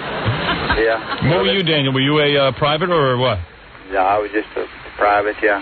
And so there were black guys who had passed you by and became sergeants? Sure did. How'd that happen? Did that make you angry? Affirmative action. If they couldn't have outperformed they couldn't make it on their own. I see. So it was affirmative action that got them in that place. Yeah, and they held you everybody back. Feeling sorry for niggers. You know, you promote a nigger, they got programs where whoever can promote the first nigger gets a promotion themselves. Well, let me ask you something, Daniel. Did any white people besides you get promoted? Yeah, there were many white people promoted. You know, I'm not a very smart white person, but I'm surprised you would admit that. Don't say that. but I've got more sense than any nigger. Than most of them. Are there any, as you say, niggers smarter than white people? Smarter than you, let's say. No. Okay. Well, yeah, they are, but on the average. On the average, white people are smarter. No, I'm talking about you. There's dogs smarter than some white people. Some white people are plumb retarded, and some dogs that make movies. Are there dogs smarter than you? Robin, no offense, but this is Daniel's moment to shine. Sorry. Why don't you let the guy give his speech? Smarter don't make them human. They're Look at the still guy. animals. The guy's. This is the proudest moment of his life. He just won an You want a FME. monkey to ride a bicycle, but it don't make him equal to you. Well, Daniel, congratulations on your FME. Is there any parting words you'd like to give the audience? You were talking about Haiti earlier. You know what, there was something I did want to ask Daniel, because I noticed a change in his philosophy this year. Yes. A few years ago, he used to differentiate blacks from all other mud-colored people. Right. And now he's lumping everybody in together. Now, have you decided that all non-whites... I've always said all non-whites are animals inferior to humans. I see, okay. Always have. Yeah. I didn't realize that. Nothing lower than a non-white, but a Jew and a faggot. Now, wait a second. You're saying the Jew and faggot are lower than the non-white? I always have said that. I always thought you said the Jew and the faggot were above them. always put the Jews at the very end. The Jews at the bottom. Wow. He is of his father the devil. You know, it's kind of funny because in your messages on your answering machine, you don't talk about the Jews a lot. Well, people want to hear about niggers when they call me. Yeah, you got to go for what most people want to talk about. He's playing to his audience. Yeah, You know, play them audience. you see, he is smart. He's a humble guy. He plays it down. In other words, there's a big whole anti-Jewish thing going I tell on. them what they want to hear. Right, but most people are more concerned with blacks now than they are about the Jews. Yeah, but the Jews are the real problem. The Right. Jews are using the nigger as a tool to destroy us. Let me ask you something. What about how the faggots work in there? They seem pretty harmless. It's pretty harmless. I don't know. They ain't too harmless. The Bible says they should be put to death. Really? Man that lays with another man should be put to death. Well, do you ever try to mix in a little bit of the Jew and faggot message in your nigger message? Sometimes I You slip put it in. a Jew in there. Yeah. I do. What if you meet a Jewish faggot who made love to a nigger? Black Jewish faggot. It'd be on the bottom, wouldn't it? Right. Who is really on the bottom, the Jew or the faggot? I guess the Jew is. Wow. The Jew is the devil. The faggot should be put to death. They close. And the nigger's just an animal. I see. Well, as we speak, Harvey Firestein is on a plane. Where? Is he flying away or to? He's a Jewish faggot. Well, Daniel, I've learned a lot in your speech tonight. Is there any closing remarks you'd like to make in the honor of your FME? Yeah, I'd like to give everybody my address. It's Post Office Box 446, Oakwood, Georgia, 30566. And what items do you have for sale this week? I got T-shirts, belt buckles, hat pins, Klan patches. I got all kind of hat knives. pins. You do have hat pins? Yeah. I didn't even know you were selling hat pins. Sure. And what about those cement black people you sell? I don't like to sell them through the mail. It's too much trouble to ship them. I see. You have to come get those. Yeah, Those are they what? weigh 60 pounds. Those are lawn jockeys, right? Yeah. All right. You still making those? Yeah. Excellent. Hey, when do you stop in the wintertime? Yeah, it gets too cold to pour cement in the wintertime. So you got to get them now. Yeah, you got to get them while they're hot. And what about? And how's business been lately? Good. Yeah, pretty good. Pretty good. Got a rally this weekend down in Franklin, Georgia. I see. I was always surprised that you guys never made it down to like Los Angeles, South Central, when the riots were going on. That's too far away. We don't want to be around all them niggers, no how. I see. Los Angeles, Miami, New York, they're gone. There's no hope for them. I see. All right. Well, what are you Daniel. trying to hold on to? What's the high ground? Georgia. Alabama. Well, let's just wish Daniel Carver good luck with his FME and all of his other endeavors. And all his other endeavors, his businesses, and various answering messages. And congratulations again, Daniel, on your FME. Quite frankly, I was going to say this speech could be nominated next year. It was pretty good. Hey, when you were in Nam, you didn't get any of those gook earring, like those gook ear necklaces? No, I didn't. You really didn't fire your gun? Can't believe it. Only in training. No kidding. So what they have you doing over there? I was radio operator.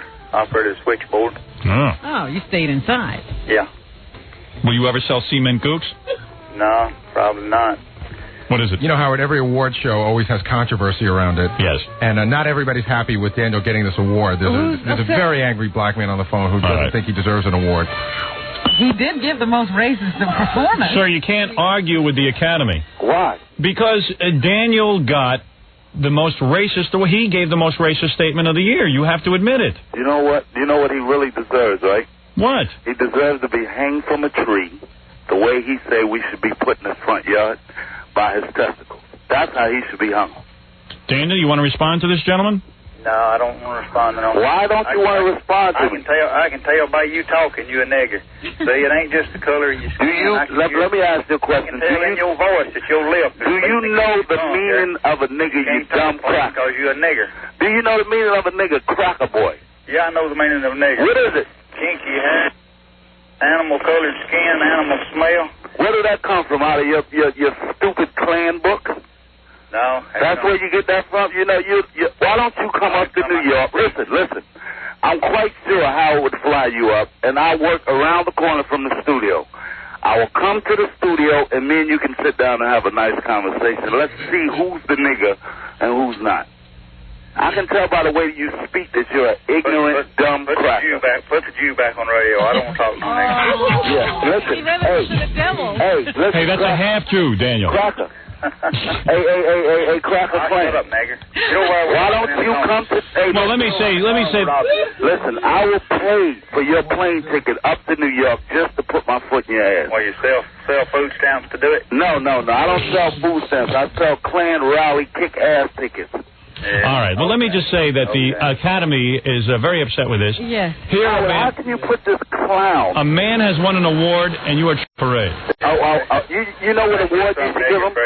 What is that? That's just the way a nigger is. Well, look. Okay, Howard, listen. Listen, the category was most racist statement. The gentleman won an award. How can you argue with that award? He is the most racist. He is you got that right. He's very racist. Right. So you have to congratulate him on his award, and that's the end of it. I would love to congratulate him. I want you to bring him up to New York so I can congratulate him. Yeah, you want to congratulate him personally. Personally, I want to congratulate him. Well, I don't know that Daniel's looking to confront you. Are you, Daniel? I don't want to confront him. Why? You hate niggas so much. Why wouldn't you like to be face-to-face with a nigga? Listen, Daniel, I'll give you a chance to put a noose around my neck. So what are you saying, sir? Sir, what are you saying? You're going to beat up Daniel? That would be the answer? I'm scared of him. Yeah, no, you know what my answer is? He's a savage, violent nigger, and I'm scared of him. No, don't be. Why would you be scared of me? Because you're savage.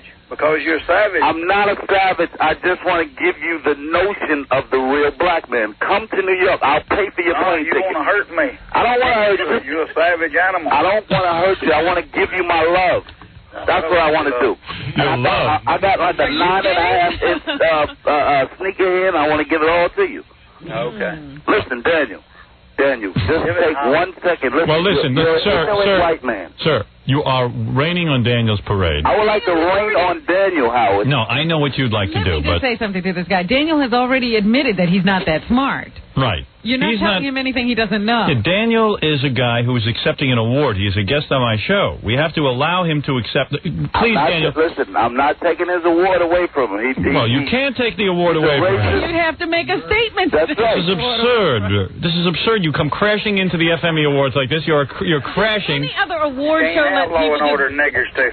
What is that, Daniel? You can't have law and order and niggers, too. I see. And when you add niggers in, you're going to have disruption, violence, confrontation. Get him off the radio. Hey, Daniel, what's your address? He I just told you. No, I wasn't listening. Give it to me again. Box 446, Oakwood, Georgia, 30566. I don't want the P.O. box. I want the address. Why do you want to go to Oakwood? Daniel? You can find me, nigger. Oh, I'll find you. I'll find you. I got big signs. Hey, Howard. If I give you the money, can you get this guy up there? Picture on one of them. If I pay for his ticket, would you get this guy? Come on, you two. What do you need to see him Sir, for? listen, let the guy finish his acceptance speech. Go ahead. I want him to finish his acceptance speech, but I want to be there when he finishes. Why don't you present it to him in person? I will. Daniel. I want to be there. You know, I'm so... Sir. You ain't no different, Roy. Daniel, you are one ignorant, dumb... All right. Listen, sir, I have to ask you to be quiet now so Daniel and I can finish up. Daniel. Oh, my God. What were you just saying? Huh? What were you saying to him? He ain't no different, Roy. He ain't as far as there. He'll sit in his chair and keep his mouth shut. All right. Okay. All right, listen. Daniel, congratulations on your FME. It is a controversial award, obviously. There are people there who can't... Well, there's always a reaction to Daniel. Always a reaction. And we'll stay in touch, and we'll see what happens with you in the future. Okay, Al. And let's hope that you win again next year and this guy calls in again. All right. All right. Thank you, Daniel. Right. Bye-bye. And thank you, sir. Oh, God. All right. Very good. The FME's off to a smashing A start. rousing start. Well, we only got through one award so far. But I'm just wondering, I've never seen an award show where somebody else just comes and takes over the microphone during an acceptance speech and argues with the winner. That's why the FMEs are a surprise every year. Let's take a break. We'll be back with more FME action right after these words. Ladies and what? The Eagle. The 34th Annual FME Awards with the 8th wonder of radio, Howard Stern. Robin, we're minutes away from meeting Judy Nelson. I'm anxious to meet her. Absolutely. Baba Booey came in here and goes, God, she is a stunning-looking woman. She's very pretty. Oh, my. I'm going to convert her. You're going to save her from that lesbian life. I'm going to save her from that lesbian lifestyle. She just signed with the Ford Modeling Agency. What? Yeah. You're kidding. Well, we got a lot to talk to her about, but I got to tell you, I'm here in the middle of the FMEs. I've got to give away one more award before we break for Judy. Must tell you, this is a category everyone's been looking forward to. It's the first time in the history of the FMEs that we've had this category. This is for... New category, brand new. Brand new. This is for most annoying voice. Okay. This is a category that was developed after this year because there were so many annoying voices on the air that we had to acknowledge them in some way. Let's hear the nominees, please. The nominees are... for most annoying voice... I remember that person. Fran Drescher. Oh. Fran Drescher, producer. You don't look like a woman with that voice. You know the secret of your success. You're gorgeous. I don't even think she sounds like that. You got a nice ass? ass? She has a nice voice. Put that on. I think you do. I think you put it on a little bit. I've been told by people that you put on the voice a little bit. I don't really think I put it on.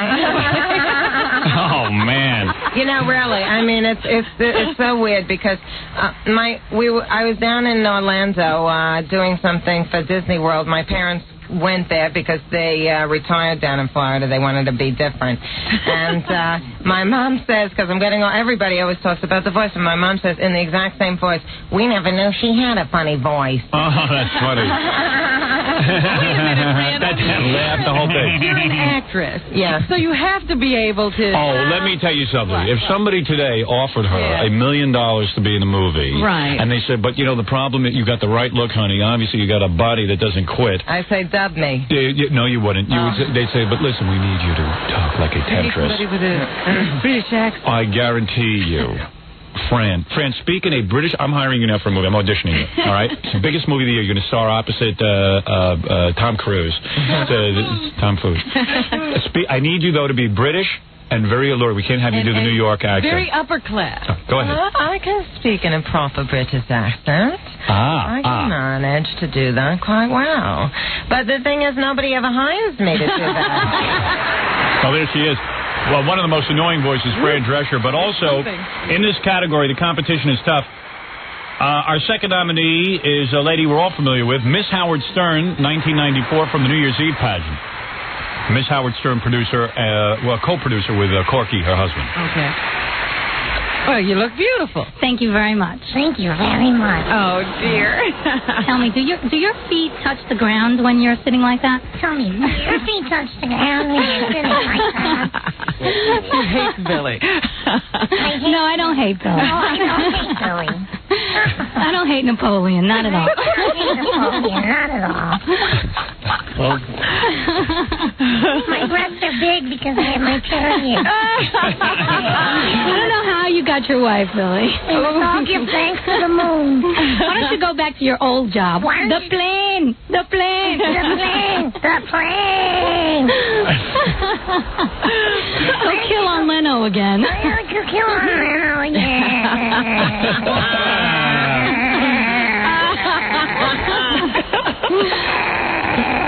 There she is, Miss Howard Stern. And our third nominee... Who could that be? Well, it's tough this year. Uncle James, Steve Grillo's uncle. Uncle James, who, of course, has throat cancer. He had his larynx removed. Uncle James producing. He belches out words? He talks into a little box? A little box. Uncle James producing. Here we go. That's Uncle James. I'm getting out of here. Oh, no.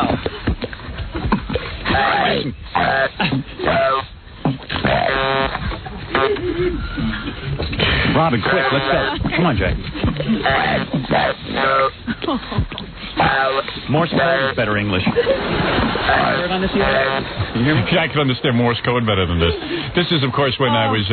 Uncle James introduced me to the press as I was about to announce my decision not to run for governor. Howard, listening back to this... Yeah? I forget how cruel we are. Uncle James is a great guy. All right, let's see who won, Robin. Can there be any doubt? None. Robin, look, Uncle James. Uncle James, winner. The judges would have had to be fixed. Right. Uncle James. On our phone right now is Uncle James, Steve Grillo's uncle, accepting the award. Uncle James, is that you? Uncle James, congratulations on your FME, and go ahead and make your speech. Make your speech. Hello. I would like to say hello to all my friends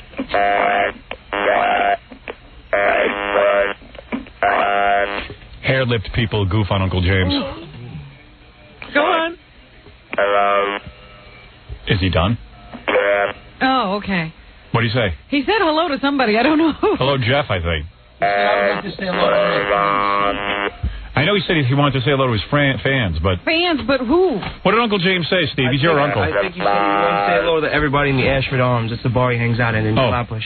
Maybe Is that what you said? Yeah. Uncle James, maybe you ought to lay off the booze and the cigarettes. Why? Well, no, he loves beer. Does he? To my mother. I don't know. I'm just thinking for his health. What health?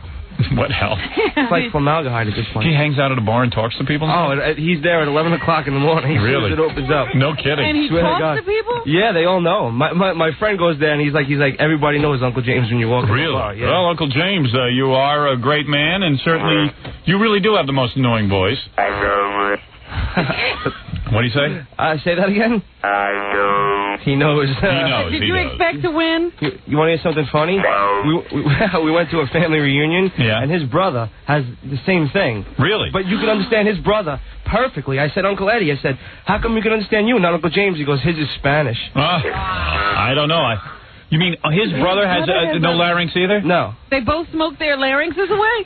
Pretty much. Wow. Isn't that something? What a family. What a family tree. I think they burned the family tree. We got to get those two together as a tag team. Yeah, bring Uncle Eddie and Uncle James in at the same time. Hey, does Uncle James's wife still hate us, your aunt? Oh, no, it's my grandmother. Oh, yeah, I called her last night. She goes, don't you put me on the phone with him. Really? Yeah. Well, Uncle James, I'm glad you're our friend. And congratulations on your FME. And good luck at that bar. I hope you... Where does his brother live? His brother lives out in Long Island. I see. That's where he lives, right? Yeah. Is Uncle James married? No, he's a bachelor. Hey, Uncle James, if you ever need a girl, you let me know. All right, we'll put you on dating game. Does he have a girlfriend? No, he would love that. Oh, yeah? Yeah. You horny, Uncle James? That I understand. Okay. All right, Uncle James, maybe we'll see you in a couple of weeks. All right, in any language you understand that. Thank you, Uncle James. Is his other brother married? Uncle Eddie married? Yeah, he's got kids. You don't know if your uncle's married? It's my grandmother's brother. I never really... I've met him like 3 or 4 times. All right, very good. Well, there we go. The family tree has blight. Very good. Thank you, Uncle James, and congratulations on your FME. There he is, the great Uncle James, Robin. I have to take a quick break here and then get Judy Nelson in. All right. Who I will convert. First of all, Judy Nelson is so attractive, but, she hardly knows the show. She's been sitting out there, and so far she's heard a guy from the KKK yelling about the niggers, and a guy who's missing his voice box. Yes. So get her in quick. Well, yeah, we better before she gets turned off. Take a commercial break. Get her in here now. Well, I'm going to tell you something. Judy Nelson will meet me and be turned on to men. So she better not run away. That's right. Very attractive woman. Beautiful, huh? She really is beautiful. Nice chest. She's very tall. You're going to love her. Piece of ass. Now you understand why Martina had to go for her.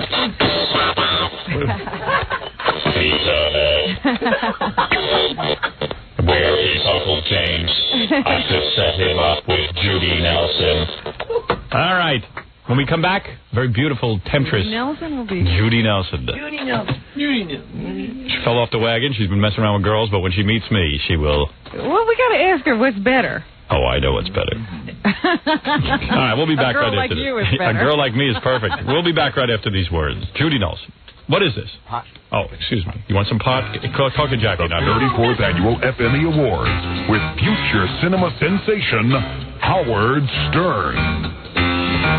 1997 The Eagle.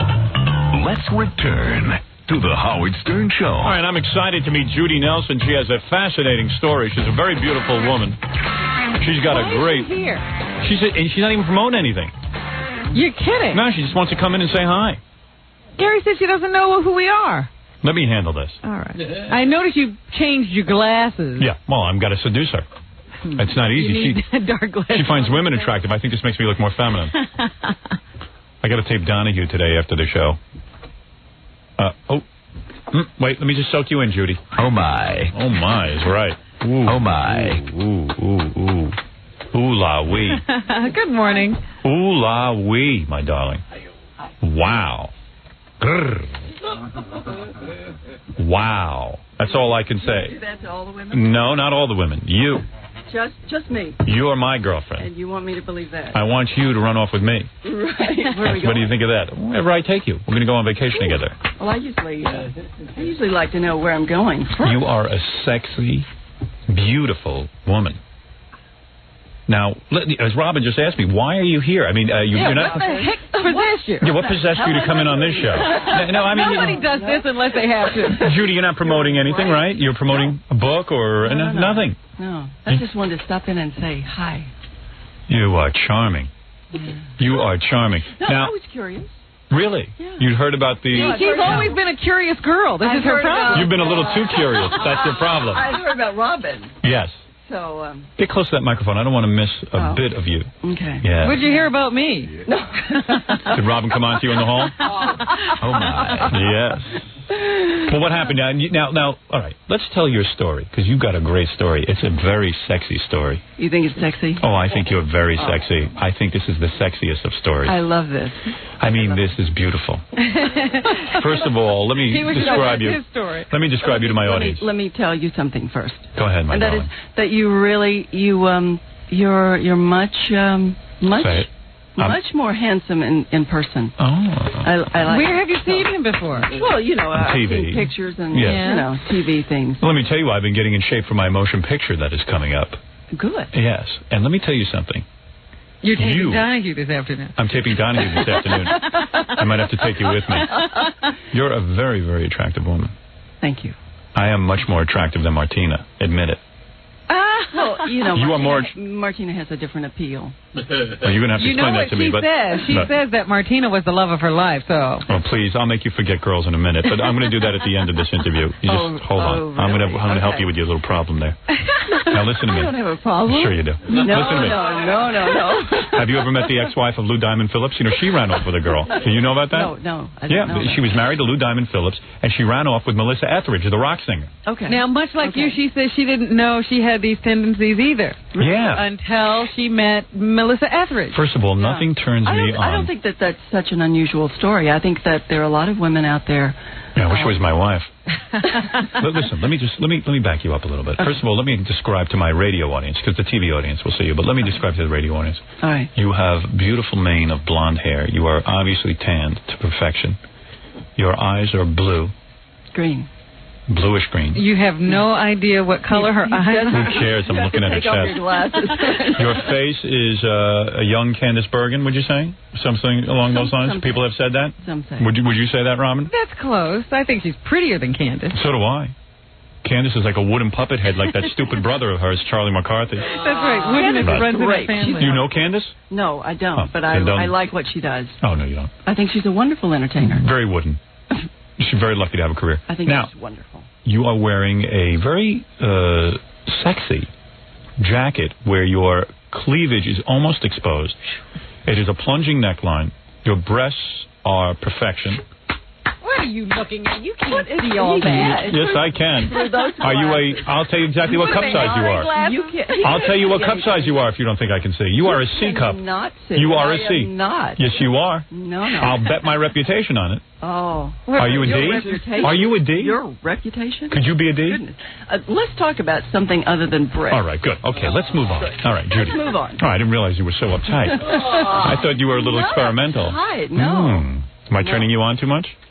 I'm I trying thought to hold so. myself back. I thought so. Now listen to me. No, I Judy, like you. You do, really? Yeah, I do. You attracted to me at all?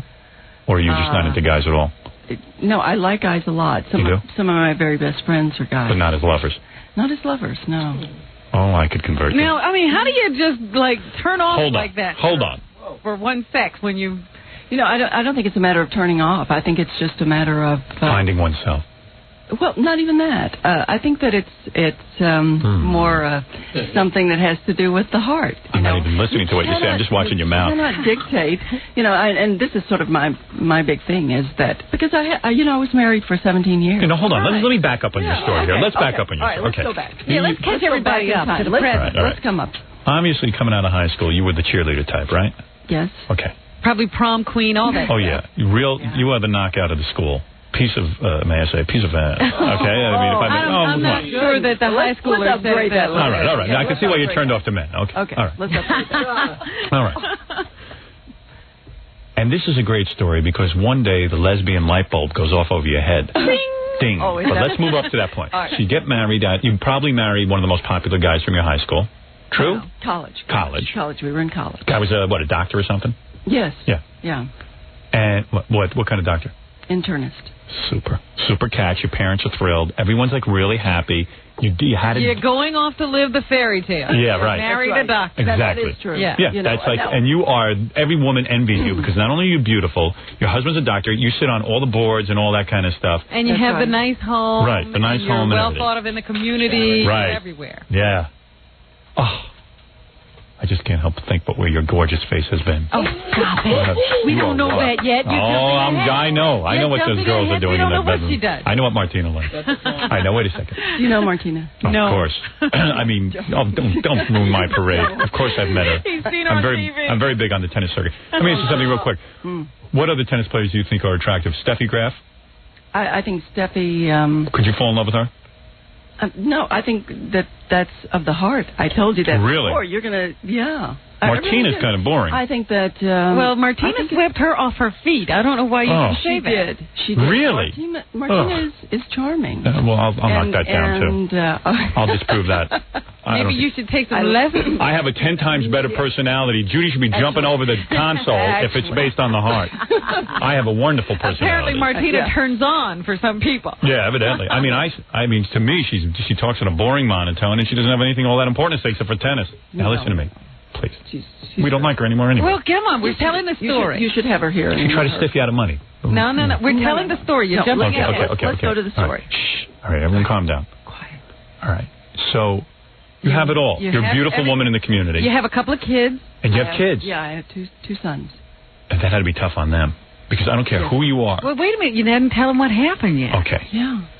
So how do you meet? So, okay, everything's going along perfectly, and you never had a lesbian thought. You never even looked at some of the housewives and stuff and said, hey, she's kind of cute. No. Never. Not over the bridge game. You didn't. You never were alone with your friends, and you tried on different outfits. You went to you were going to get ready for a party, and you said, "Oh wow, man." No. Nothing. No. Nothing. Never on vacation on the beach watching other women walk by. Husband sexually satisfied you. Oh, yeah. Really? Sure. We were. You always got aroused. Made love how many times a week? Wait. You said, everything was perfect. Well, obviously it wasn't perfect. Everything wasn't perfect. You were a little bored. Obviously it was not. Right. And we struggled. No, it wasn't a matter of being bored. Right. And struggled in what way? Did he cheat? Yes, he had affairs. Yeah, he had some affairs. Did you have any affairs? No. Really? No. Not until the big one. Why wouldn't you have affairs? Here, don't worry, you got him back. Yeah, right. Yeah, she saved up. That's the right thing. I'll make one time. Not only am I going to have an affair, I'm going to have one of the most public affairs with a lesbian tennis player. That's right. I'm going to leave you for a woman, you. Put the gun in my mouth, all right? Yeah, right. Just embarrassment. How dare you? All right. Let me get this straight. You're leaving me for a woman. All right. Hold on. Okay. That's right. Don't cheat on a prom queen. Has anyone ever left you for a woman? No one leaves me. Everyone has left him for no reason. Nobody leaves me. I'm trying to get people to leave me. They won't. Everyone stays with me. It's amazing because I have a good heart. All right. Well, wait a minute. You were dumped plenty of times. Be quiet, Mom. What are you doing over there? I'm just trying to make you more human. Yeah, I thought you said you were quitting the show. No, wait. Robin is the show, right? Yes, Robin really is. And are you attracted to Robin at all? She doesn't even know me. That doesn't matter. I mean, physically attracted to Robin. Robin is a beautiful woman. Oh, so you are. Do you think Robin might have some gay tendencies? Why would she say? Why would you ask that? Because she can identify. Oh, is that right? She has the radar, gaydar. You don't have gaydar? No. You've never read about gaydar? I've heard about it. Yes, gays can walk into a room. I don't have it. Robin, come in here and hug Judy. Let me see how that looks. All right. I won't put you on the spot. No, I think you're putting her on the spot. Oh, not at all. Now, listen. So, you got the perfect life going. And how do you come to meet Martina Navratilova? Now, wait. You have to back up again. It's not the perfect life. Yes. It was indeed by the book. Yeah, the picture perfect. And were you thinking about, like, other guys? Like, would you lay down at night and, like, not have sex with your husband and then, like have vibrators and stuff and think about other guys and stuff? You're really onto the sex thing, aren't you? Yeah, I just want to know all about you. This? I like you a lot. I'd like to really... Howard, I like you, too. I'm telling you, I could convert you. I really... To what? To digging guys. To digging? I could give you... I know what you like. You like guys who are sensitive. Who I like guys. Who give you like an hour and a half foreplay. Some of my best friends. Yeah, but I'm talking about sexually. But I enjoy being with a woman, living with a woman more than... So now I can glide over your skin like a butterfly. Let Robin... Robin. Robin's not going to ask you any good questions. Excuse me. Go ahead. Point here, you. Robin, hug her. What she's saying is that now she's gotten to compare living with a man and living with a woman. And you don't miss man meat? Listen to her. You don't miss the meat of a man. Excuse me. I don't believe this. I think... She's saying rough. Really? Yeah. You think that's rough? You're rough. What, man meat is rough? That's what we're talking about here. I think you have to miss that. There's got to be something aching. She thinks he doesn't. Aching. Really? You don't miss it? Better with I'm a very woman. fulfilled. Really? Yes. Oh, you haven't been with me, my darling. It's the best of both worlds, obviously. I wonder if it was Martina. All right, so wait a second. So you meet Martina. Where do you meet Martina? Where did she came to Fort Worth? Where Dallas, Fort Worth. Yes. And now, she comes to New York. I've never met her. How do you meet her? Good. She was playing in a tennis tournament, and a bunch of us had volunteered to help out with the tournament. Were you? My son was a ball boy for her match. I see. So were you? He introduced us. I see. So were you? Oh boy! Oh boy! He must be thrilled. My son. So your son was and said, "Hey, this is my mom, Judy." Yeah. Just walked up to Martina. Now Martina was in her short little tennis skirt. And she's very muscular and big. I mean, this is a big lady. No, she's not big. No? No, she appears that way because I And all those veins in her arms? The way she plays tennis. All the veins in her arms didn't turn you off? She doesn't have veins. Yeah, she has a big veiny arms. When she plays, I mean, everybody gets sort of pumped up. So you were excited to meet a celebrity, right? By day. I mean... no, I met a lot of celebrities. And what were you wearing that day that you went over to the tennis match? I went to the White House and met with the president. Oh, no kidding. Really? Yeah. That was how president? Your husband was, huh? Which president? That was before I met my husband. Which president? Johnson. And did Lady Bird, did you find her attractive at all? Oh, come on. You didn't get it on with her? You're so bad, Helen. I'm sorry. I thought maybe you were. I don't know. Actually, you and Lady Bird look somewhat alike. Thank you. Very beautiful woman. Actually, she's a very courageous woman. Is she really? Yeah. Why? I just think that she's been through a lot. Really? She had to live with Lyndon, yeah. Yeah.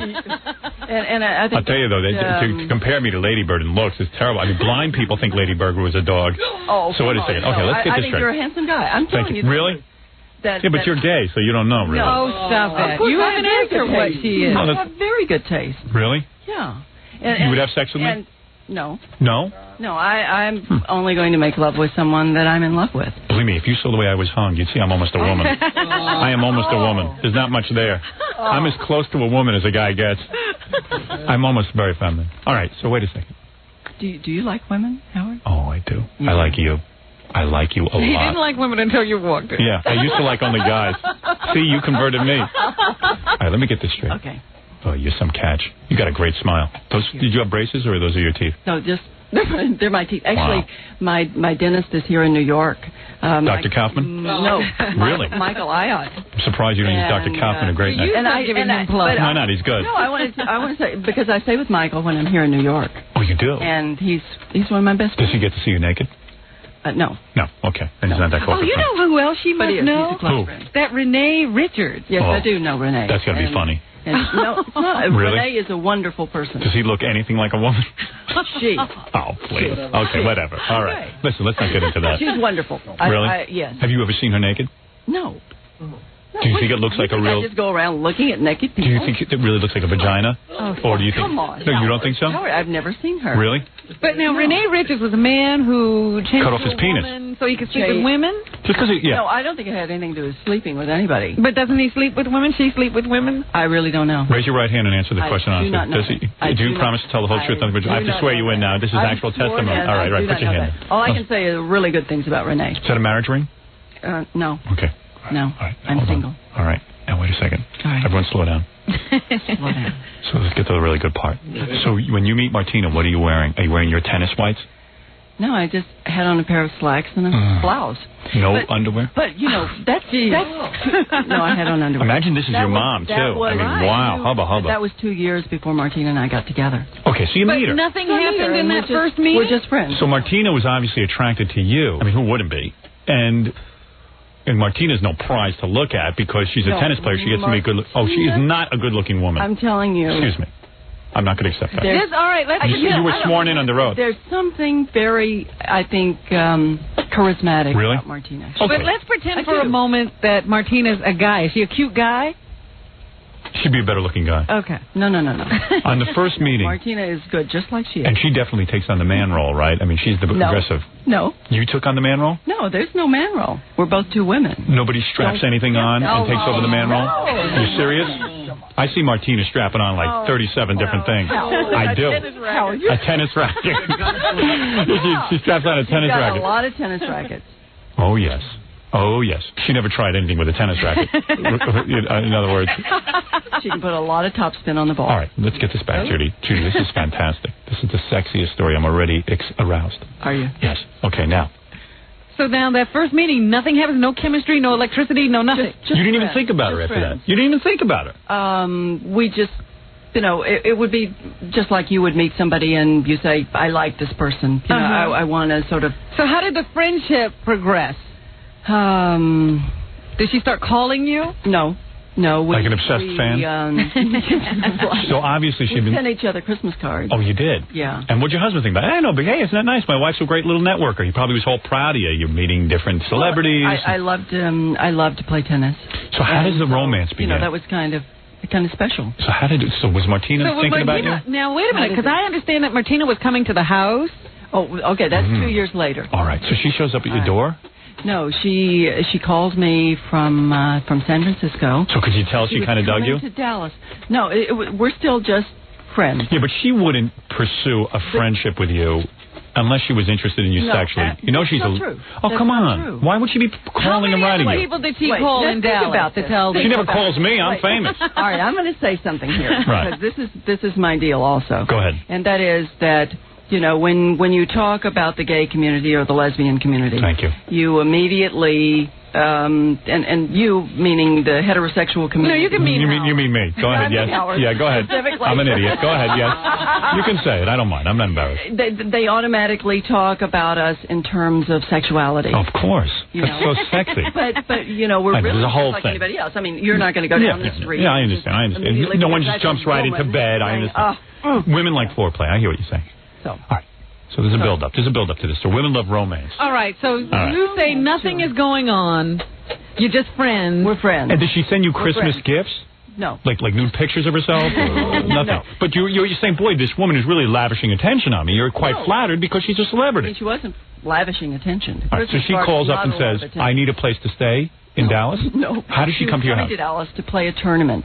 Right. And the 2 years in between there that lapsed, I had not been home during the time that tournament was going on. I see. And but each year she calls when she gets ready to play that tournament and, invites me to it. I hear what you're saying. Personally. Yeah. Interesting. Yeah. Well, obviously she's pursuing you, but you don't realize it You at don't that point. know. Yeah. Well, I don't think so. Really? And she even says I was not interested in you at that point?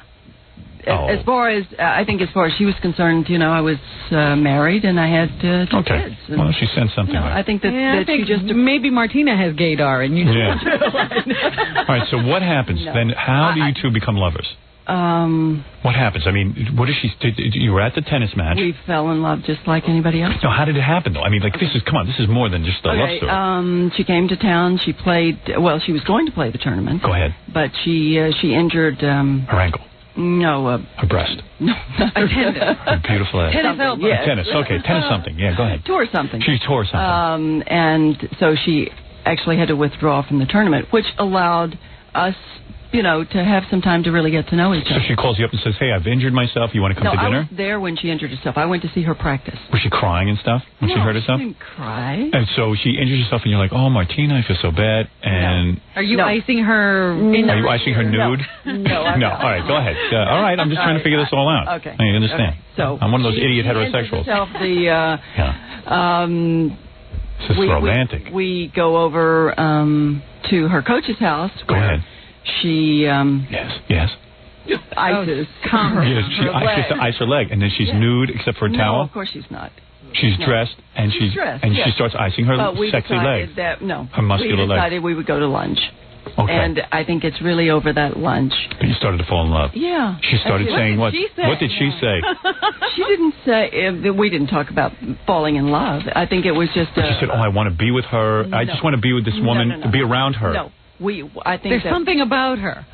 I think when I was driving home, going back to Fort Worth because I was in Dallas. How much did you had to drink at this point? No. When you start looking at her, nothing, no drinking. Really? So you were of clear mind. Clear mind. All right, go ahead. Yeah. And you're driving home, and what are you thinking? And I'm thinking that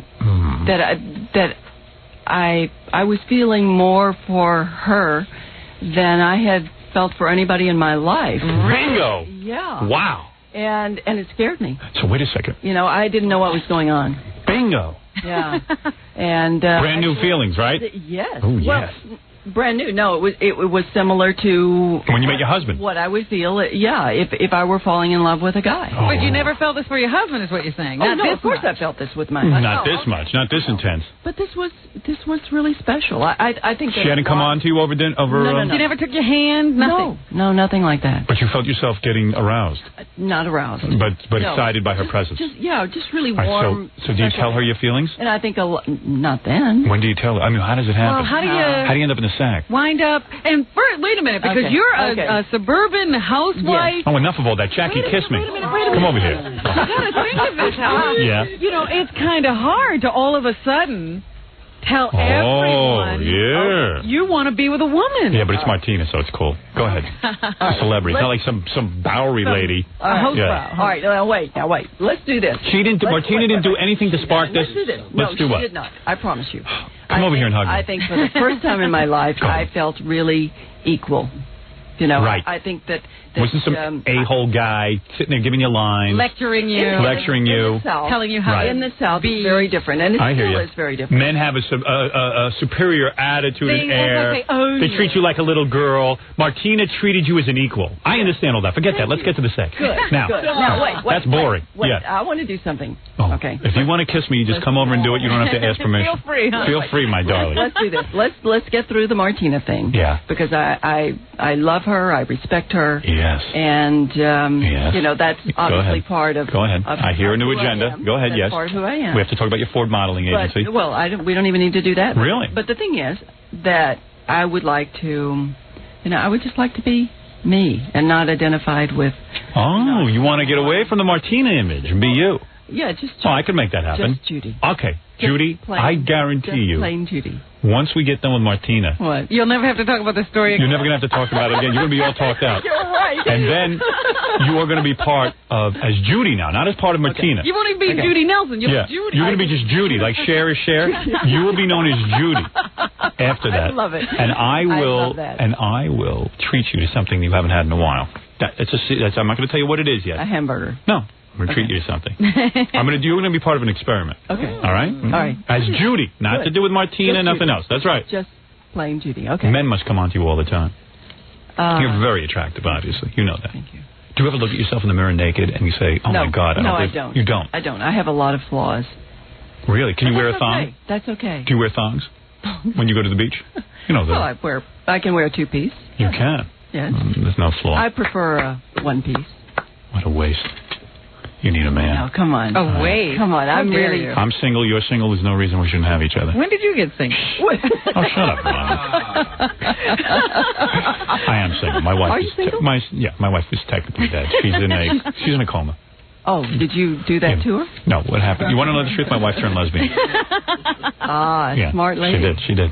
She doesn't, she said, after sleeping with you, I don't want men. I don't want to be with a man ever again. Have you brought a bathing suit with you today? No, I didn't. Oh, too bad. All right, okay, listen, let's take a break. There's no pool here. Judy, when we get back, just indulge me a couple of more Martina questions because I really have to. will. I have to get to the That's bottom of it. Please. That's all right. Please.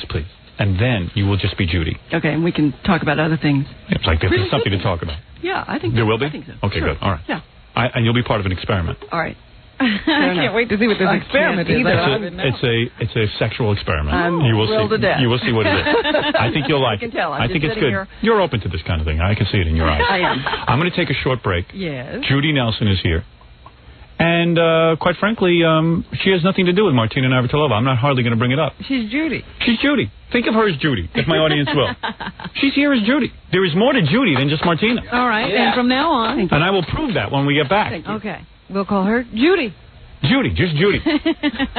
Right after, I love it. right My after mother these. calls me Judy. And I think of me as your mother. An ugly version of your mother. We'll take a break. We'll be back with Judy Navratilova. No, Sorry. no. Is that correct? No, okay. I thought you were using her list. No. You have nothing to do with it. Okay. We'll be back with Judy. You're quick. You're really quick. Right after. Thank you so love much. it. Thank you, Judy. Right after. She's falling in love with my heart. Oh. Right? You know what she's going to be driving? Do you have to drive to get away from here? Yeah. What if you get in the car after here and you say, I can't get Howard out of my mind? There's something very special that happened. What will I do? Yeah. Well, I want you to call me. Feel free. Feel free to Yes, call. please. Give me your number. Send Yes, him a I will. Christmas card and he'll know. That's right. Quickly, pick your choice. You're on a desert island now, and you have a choice of who you could be with. Julia Roberts or Michelle Pfeiffer. Which would you take? Whew. Easy. Oh, my. Which would you take? I don't think either one of them. Oh, I don't believe that. Come on. Oh, come on. No, All right, I'll give you another choice. Sharon Stone or Madonna? Well, I don't know Madonna, and I've met Sharon Stone, and I like her very much. All right, so then, okay. I think she's a classy lady. All right. Hillary Clinton or Geraldo? Those two girls. Those two girls. Which one would you take? All right, Judy. You guys are awful. Judy, let's take a break. Oh, no. This is what I act like a jerk every day. This is what you do. This is what I do. Some people hit tennis balls. I do this. We've forgotten how awful it is. Don't remind us. You should be so good. I know. Yeah. All right, let's take a break. Everyone calm down. Give you a chance to cool your jets. Okay. Relax and regroup. All right. And when we get back. Martina Navratilova of radio. He That's really right. Is. That's right. He really is. I really am. I'm almost retired. All right, let's take a break, Robin. And when we come back, we'll talk to the fascinating Judy. Okay. Right after these words. We'll be back. You're listening to the biggest media hero in the universe. It's true. Howard Stern. Judy was playing footsie with me under the console. come on, Don't tell me you're not Howard, turned come on. Why don't on. you tell the truth? Howard, this is a solid wall here. Judy's eyes are glued to me. You are falling in love with me, aren't you? Admit it. I'll tell you. Yes. What I really want to say Yes. is that I'm really charmed. You there's really something very, very nice about you, and I don't think the people out there know that. That's right. Why don't you tell them? I just did. Why don't you just say Martina who? Now that you've met me. I'm converted. Oh, Robin, where's... the console to talk to you. Sorry, what was that, Robin? Oh, you didn't even turn on my mic. You've forgotten about me, huh? Forgot about you. Oh, I'm making love over here. I did see her leaning over the console. Robin. Don't I have beautiful hands? Yeah, you do have great hands. I'm not like a man. I have very feminine hands. Look at them. There's not a callus or anything on them. That's nice. Exactly. That's nice. Showing her. I should show you my feet. You have into good feet? I have good feet. Want to see my feet? Sure. Do you want to show me your feet? All right. I'll show them to you in a minute. Later. I want to show her my best stuff. I'm trying to convert her from lesbianism. Wait a minute. Convert? Yes. Convert you into heterosexuality. Into heterosexuality? I'm going to get you interested in men again. That's my mission. Maybe we could get you interested in men. Ooh. How do you propose we do that? How do you do that? Well, let's talk about it. I'd be open to that. I think that's good to talk about. I don't think there's a situation you can put me in where all of a sudden I'd be driving in my car going, I'm really attracted to that guy. More for Jackie than I should have. That's an amazing... You mean even as a little girl you never had a lesbian experience? No. Even with your little friends? No. Nothing. I never did. I can't believe it. Don't you think it's weird? No. You think it was so repressed that... No, I think there are probably a lot of women out there with stories like mine. You just don't know who they are. Because they can't... Jackie's wife. I'm sorry, they can't just kidding. say who they are. All right. And I hope that I live to the day and the time that people can just be who they are. And, and not I believe we're going to be there very soon. Subjected to judgment. All right, let me But get you're this straight. saying you weren't repressed at all. No. You know what I like about you? You're not butch. You're very feminine still. What is butch?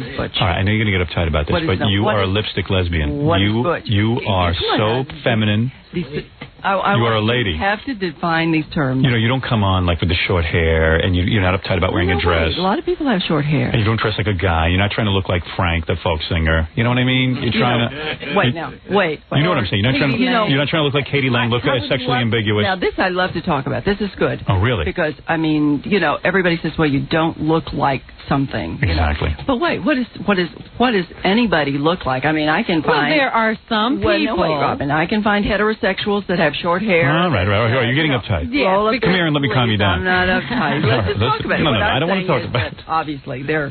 Our first fight. How someone looks does not define...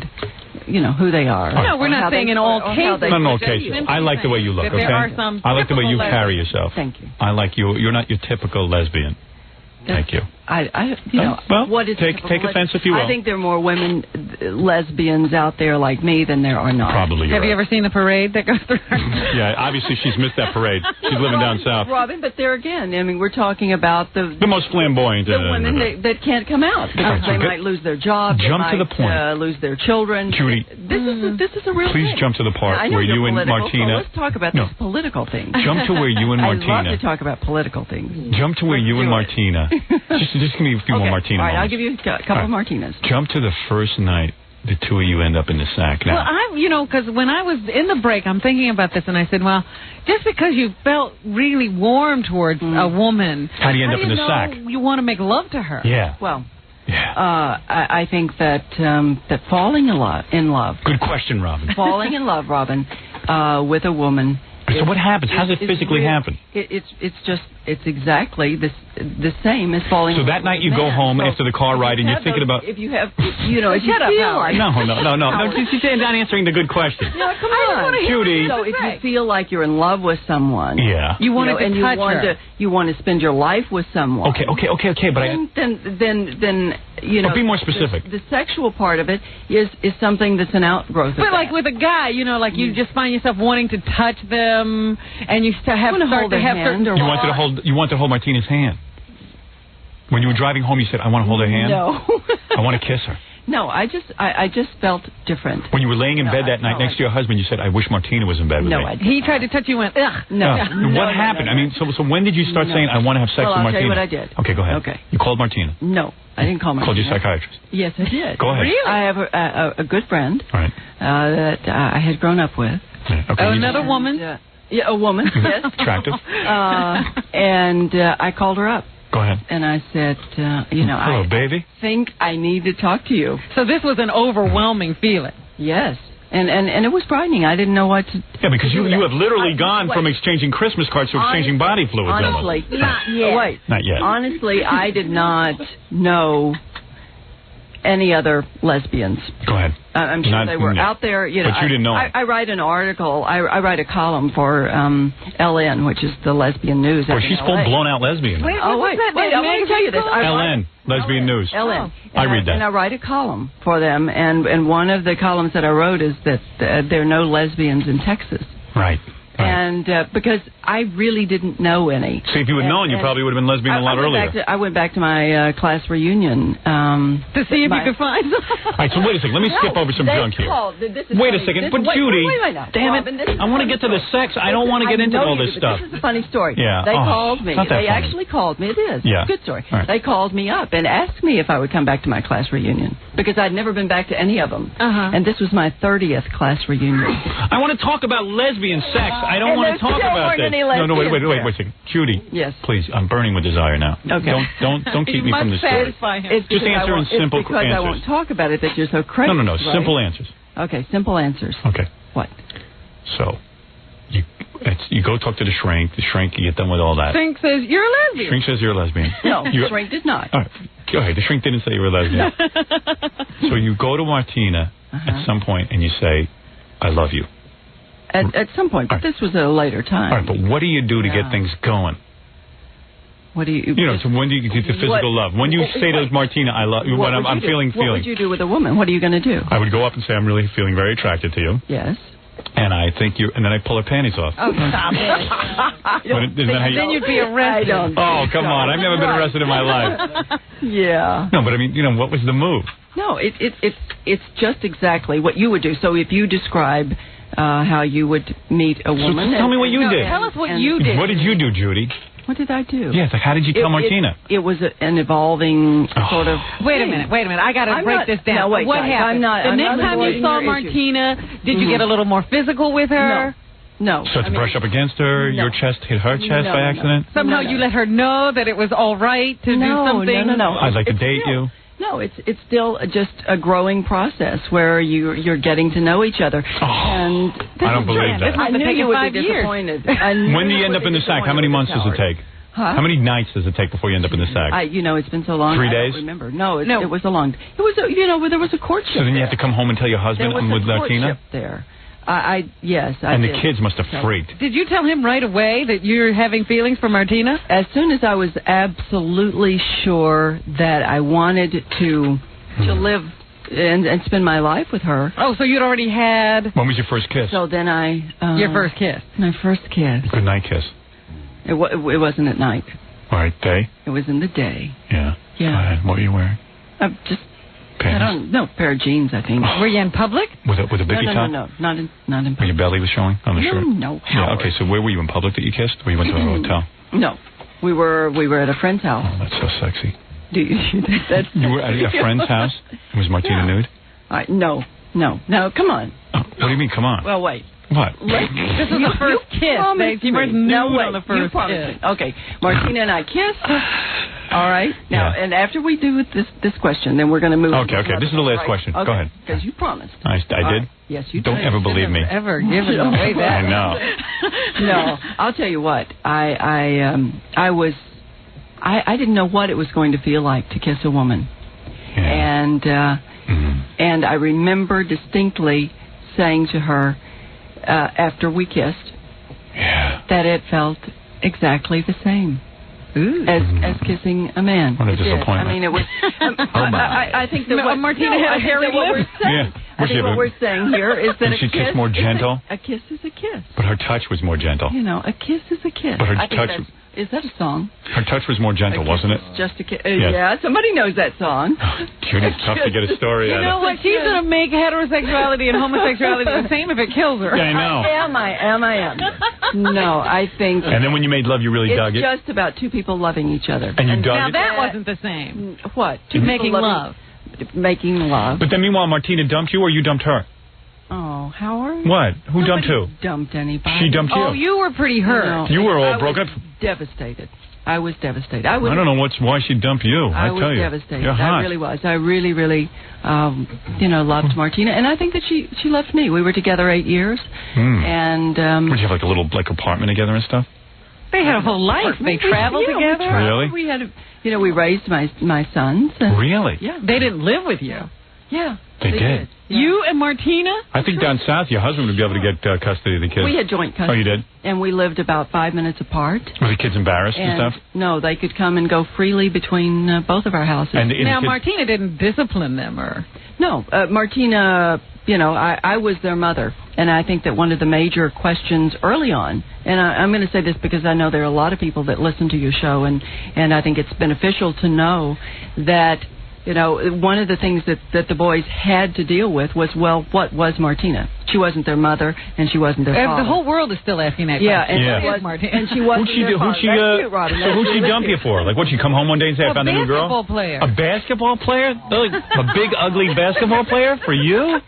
Oh, boy, there's no doubt in my mind what I'd stay with. Wait, now, you didn't let me finish this, because I think this is important. Oh, you sure it's important? It is important. Talk to me about and sex. if you're going to run for political office, you need to have He's not running. I'm not running. You don't have to worry about it. Politics. Someday he might. And Did your kids have to call her? Sympathetic with some of these issues. Did the kids call her Uncle Martina? No. Right. She wasn't the mother. She wasn't the father. Not the aunt. Not the all right. I'm confused, okay? What do you want from me? But I think that she was a parent-like figure. Oh, really? In the end, she was. In the beginning, she was just their friend. Right, and then she worked into that. Yeah. She started as a friend. Yeah. But they would sit and say, Martina, help us with our homework. And how's she look naked? They would certainly ask her if there was something that she... how's Martina look naked? Is she hot? Oh, does she have a good body from tennis? Howard. Is she good? Oh, is she good? Is she good? At tennis? Good? No, I mean, is she good in the sex? She's the greatest tennis player. And she could give you, exciting sex, and deliver the orgasm? No, wait. We promised. All right, you're right. You're right. We promised. Okay, we're going to go on to something else. Would you kiss in front of the kids? No. No. Interesting that you wouldn't. Now, that's interesting, because you would do that if it was a guy. That's right, and I hope that someday that can change. It could change, believe me. I do. I hope so. You were you right can kiss in front of me. Judy. Yeah. Absolutely, I was. All right, well, maybe she was uptight about it. No, not uptight, but I'm very sensitive to other people. Feelings. Right. Now, your husband, did he remarry? Yes. I bet you he was kissing his wife in front of the kids. That's right. Sure. Does he still talk to you, or is he pissed? And don't you think that it would be really wonderful if we could get to the point that everybody could just... I would love it. I want to get to the point. I want to get to the point where women kiss in front of me all the time. Yeah, 24 hours a day. I would love to see that. Maybe one day we can do that. So you got a hot new girlfriend? I have a girlfriend. Oh yeah? What does she do? Model? No. She good looking? Yes, she's pretty. It's pretty easy. She's really pretty. I like the way she looks. Who is she, Robin? Her girlfriend is a writer. Yeah. Her name is Rita Mae Brown. No. It's not? No, Rita Mae is my friend. Oh. You two aren't an item? No. Have you ever been? Rita Mae and I were partners in a farm in Virginia. And a farm? Yeah. What the hell's that all about? We had some horses. Howard. So that's not happening anymore? No. Who's your girlfriend? I don't live on the farm anymore. Who's your girlfriend now? Like a regular person? Who are you with now? Person. Well, I'm not with anyone. I'm single. Oh, you are? But all right, Judy. I do have somebody that... Forget Martina for a second. All right, we're going to stop Martina. Very much about. Let's just be Judy for a second. Okay. Judy and Howard. Judy. All right, here's what I suggest we do. As an experiment. This is your experiment? No, this is an experiment. This is it, okay. Robin, first of all, scare you when he says I'm first waiting of all, to hear what he has to say. First of all, you know I'm a clean guy. But I've never cheated on my wife. No, you are. Listen to me. Okay. I have never cheated on my wife. I haven't had sex with a different person other than, if his only wife my wife. is not dirty, he's clean. My wife, and believe me, she ain't with anybody. So I am completely clean. I'm the cleanest person, male or female, on the planet. Well, I have a lot of respect for you. Thank you. Okay. I like that. All right, so I just want to set that up. Very important. Right, but he's about to cheat, I think. No. Now, here's the deal. Here is what I'd like to try. Okay. Now, if you're up for it, if you feel that it's wrong, then we won't do it. All right. I think there is an attraction between us. I don't care what you say about lesbianism. I don't care what you say about gender bending and all this other stuff and how many columns you write for lesbian newspapers. Ellen. I don't care. Your whole identity is wrapped up in this lesbian thing now. But I want you out of that. I'm saying for a second, just be Judy the person. You know, she's like a non-smoker. You know how right is bacon? Right. Now listen to me. Thanks, Robin. You know. Raw attraction. I'm not wrapped up in this. No. You think you're a lesbian now. I'm saying you're not. I am saying raw attraction what is raw. Wait, what is a lesbian? Exactly. You just answered my own question. Talk to me about it. What does that There mean? is no such thing as lesbian. There's no such thing as heterosexual. We're all people. Do you understand that? Okay. Now you understand that. Okay. I like that. You are attractive to me. Okay. Even though I'm attracted mostly to men, you are attractive to me. And even though you're attracted mostly to women, I sense there is attraction. I think you're attractive. And Okay. Period. That's all. Don't qualify it. Stop it. Stop it. Don't spoil it by talking. Right. Don't say anything. You find me attractive. I didn't think that I would. Exactly. And I think that Nobody thinks they're going to be attractive to me. I think you have nice, nice bones. I have nice bones. I am an attractive man. I have beautiful eyes. Look. Oh, wow. See? Yeah. Okay. Oh, that was a real genuine one. I want to show you my foot. Let me show you my feet. I want to show you the most attractive part of me. All right, let's They're not see. sweat. Look at those feet. Those are nice feet. Aren't You're they right. beautiful? Those are good feet. Aren't they cute? I'll have to admit. Look at that. They're as cute as any girl's foot you'll ever see. Those are good feet. Okay. Now, here is my question to you. An experiment, if you will. Okay. If you're open to it. All right. Now the term. Okay. You take off your headphones. Now, this is my suggestion. Wait, this is the whole suggestion. You take off the headphones. Yes. You demurely walk up to me. Yes. Come over here. No, wait. Listen. I'm just telling you the whole scenario. Wait, Judy, you got to hear the whole thing. I've got to hear the whole thing. You come over. Are you already turned off? No, I don't think so. I think you're open to this. You walk over to me. Yes. I take you in my arms. Yes. I sit back in my chair. Yes. You're now sitting on my lap. Mm-hmm. Now, when's the last time you sat on a guy's lap? Maybe yesterday. Oh, okay. All right, good. That's a good sign. Are you still open? Good you haven't gone completely off the edge. Good All right, sign now of wait a what? second. No You matter sit on my- what you said, it would have been good. You sit on my lap. You sit on my lap. I kiss your neck. Uh-huh. You tell me if you're feeling anything, and you're honest about it. Uh-huh. If you are, I then kiss your lips. I see. If you're not, we end the experiment. We only go as far as you say it. Okay. Would you be willing? No. Oh. I'm not so going much to do for that. Oh, what is the big deal? You know, because We're two human beings who have an attraction. Let's see how far it goes. But wait. Now, I've said you're Why are you uptight? I'm not. You were willing. I said you're a good-looking guy. Thank you. All right. And you are a very attractive woman. But that's as far as it goes for me right now. No. So you don't think that you will ever be attracted to men again to go further than that? She's never going to find out if she doesn't try. Oh, you mean she has to jump over a wall? All right, let me make this suggestion. You come over here. If I really ever feel like that I want to kiss a guy, No. I will. No, wait a second. I'm not giving up. But I'm not going to do it as an experiment. You walk over here. Yes. You walk over here. Because, listen, we're coming toward the end of the interview anyway. Yeah. You walk over here. You take your headphones off. We embrace. As No, wait, people do. wait. As man and woman will do. Wait a minute. As any people. You told me you were clean, you were monogamous. I am clean. I am monogamous. What is your wife going to think about this? I don't give a rat's ass what she How thinks. does she care? Did you care what your husband thought when you ran off of Martina? Obviously Sure not. I did. Oh, yeah, sure. Right. Obviously Yeah, you I hurt did. the guy. Okay. Well, now he's listen. going to care, but he wants to do it anyway. Yeah, I care. Right. I care like you did, but I'm going to do what I have to do. Wait. All right, look. You know, I think that we need to... Look, here's what we're going to do right now, Judy, and I don't care what you say. Otherwise, I'm going to have to tie you up and force you to do it. Now, listen to me. Here is what I'm suggesting. No, I didn't suggest anything. Do this. All right, listen to what I suggest. I have a lot of respect for you. I have a lot of respect for your relationship. My with wife your and I are wife. almost separated. All right, it's a technicality. Oh, I've heard those before. Right, Robin? Well, they are separated. She's at home and she's Right. at here. Yeah, that's called the 20-mile limit law. Sure. When I'm over here, I'm single. That's right. Listen, I am not afraid to be rejected. Wait. But Wait, why don't we do this experiment with Robin? Why don't you go over and... Oh, I've tried that. Oh, you won't go for it? It's really comfortable watching her vomit. Now listen. She might be lesbian as well.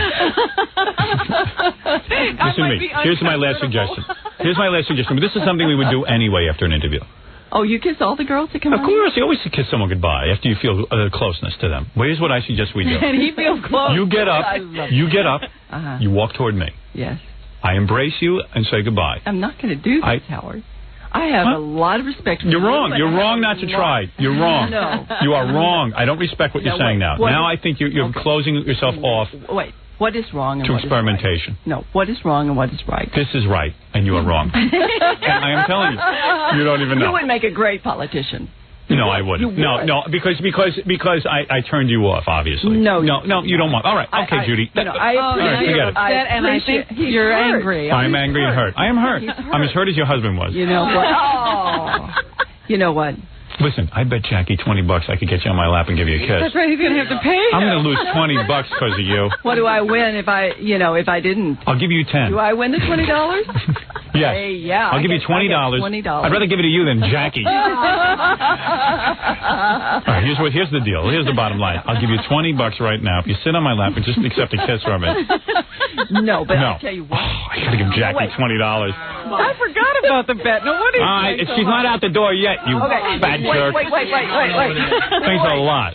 Oh, Judy, thanks. Hey. Stay right where you are, Judy. I'm saying right here. All right, Judy. I got $20. Judy, you've signed with the I board. can get home. That's cab fare. You want to take another look at my foot before you reject? Look at that. I will tell everybody that's listening. Look at that. No athlete's foot, nothing. You have probably the best feet on a man I have ever seen. No, thank you. Really? Judy, you signed with the Ford Modeling Agency, is that true? I did, yeah. And where will I see you modeling? Lingerie? They called you. Yeah, they did. They called. Oh, Howard. Excuse me, that was not me, that was Robin. Oh. Because she is disgusting. Howard, that's like my sons do. That turns off lesbians, I know. That's why they go to women. Well, at least I didn't fart in her face. When you, Robin, I mean, seriously, come on. You into toys? Toys? In bed? No. Just into regular women? I just, you know. Is your new girlfriend very young? She's young, yes. 20s? No. 30? Are you her first relationship with a woman? Is she very buxom? No. You're not a breast woman? She's just a really lovely person. What does she do? She's working on her doctorate in English literature. Yeah, tell her good luck finding a job. Get involved with. Yeah, how'd you meet her? At a polo match. Boy, you have some life. You're rich, huh? You got a lot of money from Martina, didn't you? No. You deserved it. You helped build their business, right? I did. Exactly. I did, but You didn't get anything? Martina ran off with all the money. Couldn't convince the judge, huh? Martina's happy. I see. She's fine. She paid you off a little? She's fine. Did you see those reports that Martina wanted to have a baby? I did. Do you believe that? Oh, sure. How's she going to do that? I think you need a guy for that still. No offense, ladies. Martina doesn't know that. I think you got to sit on a guy's lap for that. No, you don't. Ever get 3 women in bed? Howard, you don't have to do that. No. You're always one-on-one? I'm very traditional. So this new girlfriend, I like her very much. How much does she weigh? I love her. Huh? How much does she weigh? I don't know how much she weighs. Nice body? I like the way she is. Hey, let me photograph the two of you. What? As a couple. Yeah, as a couple. Ever been with a black woman? Howard. Are you racist? No. Would that mean she's a racist? Right. Oh, you won't sleep with black? Robin. Thank you. You won't sleep with a black woman? Howard. Really? Interesting. Howard.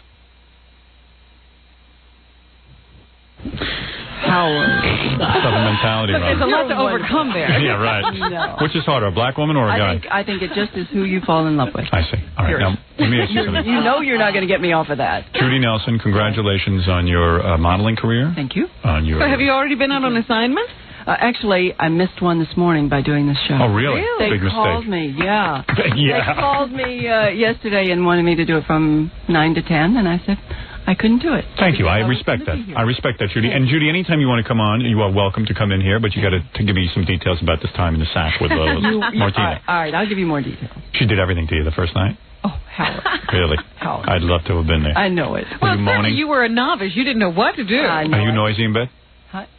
Am I noisy in bed? Yeah. You're like, I have to find this is how I picture you. Let me show you. This is how I picture you. This is good. This is good. He's taken off his glasses now. Ooh wee. Ooh wee. No. That's how I picture you. That's not me. I see you already. That's not me. Oh, yeah, unleashed. If you go to I'd like to take you on vacation. to the gym where I work out, Yeah. then you might hear the sound. Oh, yeah. Easy, Robin. Robin, what's Robin doing over there? Turning you on. Howard, is what you- leave Stop Robin it. alone. Robin. Leave her alone, Howard. Judy, I look forward to your pictures in the Ford modeling book. I look forward to future projects and buying You farms. guys just go crazy in here. Yeah. She is out of her mind. Judy, and I must say it's been a pleasure meeting you. Oh, my. It's a pleasure, George Takei. It's a pleasure meeting George. you. It's a pleasure. George. Yes, it's a pleasure meeting you. My pleasure. Really, I'm just. I loved it. May we hug goodbye, or is that out of the question? Oh, absolutely. Oh, we can? Yes. All right. Come on over. Let's hug. All right. We're going to hug. All right. We're going to hug. There's nothing wrong with that. There's nothing wrong with that. Yeah, take those off because they'll get my way. And you're a tall woman, aren't you? Yes. Yes, that's good. That's what I like. How tall are you? 5'8"? 5'9". 5'9" is perfect. That's the height I like. What do you I may hug you? 6'4". Wait a second. Hug? 6'4". Wait a second. Tell me you're not feeling something. How are you? Oh, Excuse my. me. What was that? I'm really good. Hey, how do you think of my body? I feel kind of fun. I don't know. Touch my chest. That's great. May I kiss you goodbye? Do you work out? May I kiss you goodbye? Do you work out? Yes, I do. Here, feel my arm. Feel my arm. What is this cheek thing? I was doing. What do you mean the cheek? All right, first I'll start with the cheek. I just You're came right. from Paris. So all right, here we go. French. How was that? Good? You have great hair. Did you like it? Oh, touch my hair some more, Oh, please. that's nice. Touch me. That's nice. Do you like that? Want to kiss on the lips or no? No. You do not. I respect that. Thank you. Okay. Your wife is going to appreciate it. I don't know about that.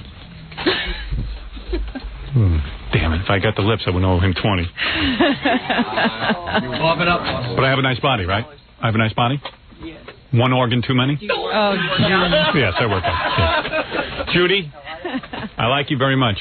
You're an attractive, sexy woman. I'm going to take a break, Robin. all right. Handshake instead of a kiss, fine.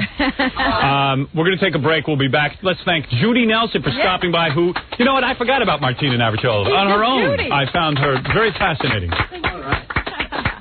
We'll be back after this. You're listening to the Howard the Eagle. We're back with the Howard Stern. Yes, we're back.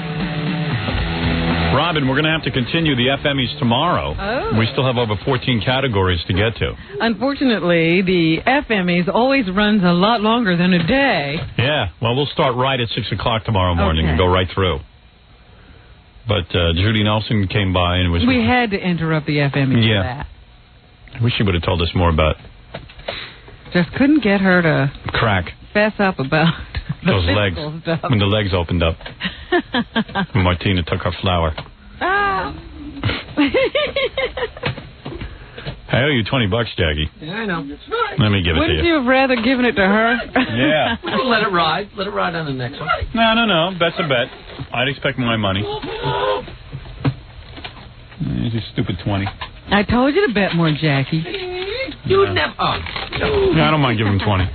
I make a lot more money than you anyway. I'm buying lunch, Grillo. I have to rub it into Jackie that I make more than Yeah, her. but that's why he should have bet you $100. I should be making more. Hey, what? It should have been odds. He should have given me odds. Yeah. He makes more. Yes, I lose. So cheap. To the news. $20. What's that to him? Like 2 cents. You better give me my money. Yeah. I work hard to make $20. You sell 9 of those T-shirts. All right, let's do the news, Robin, so we can get out of here. Because don't forget, I have to go over and tape Donahue today. That's right. That's right. Only a half hour of it. I've agreed to do 3 segments because I'm a big star. Even for a half hour, you have to prepare. Oh, yes. Yeah. Well, I'll be going over there. That'll be the first meeting between me and Pam Antonelli. Yeah. Pam, the woman who got fired from the Weslaco, Texas library system, because she bought my book. And Phil, anxious to get on top of that. Evidently, they're doing a whole First Amendment show around me, but I said I don't want to be on with a bunch of lawyers and jerks. So you will be there addressing the First Amendment. I will address this issue about Pam and what happened with her for a half hour, and then I'll get out of there and let everybody else rap about it. And they will talk about what's happening with books in the country. Because I'm not going to sit there while they sit there and tell me about the First Amendment. You know. Yeah, I'll be snoring through it. You know firsthand. Yeah. Anyway, Robin, obviously the big news in the O.J. trial is... that you were mentioned by Judge Ito. Yes, again, we've managed to do a whole show about me. Should I get the tape ready? Yes. What has Jackie done? I'm distracted by the wackiness of the people we work with. Yeah, guys, you got to kind of sit still and not put on a whole Get show. that thing off of your head. What do you got on your head? Oh, you put $20 on his head? Oh, is that what he did? I didn't even see what it was. I just knew there was something sticking out from his head. It's the Jackie Show over here. There's a price on my head. Get it?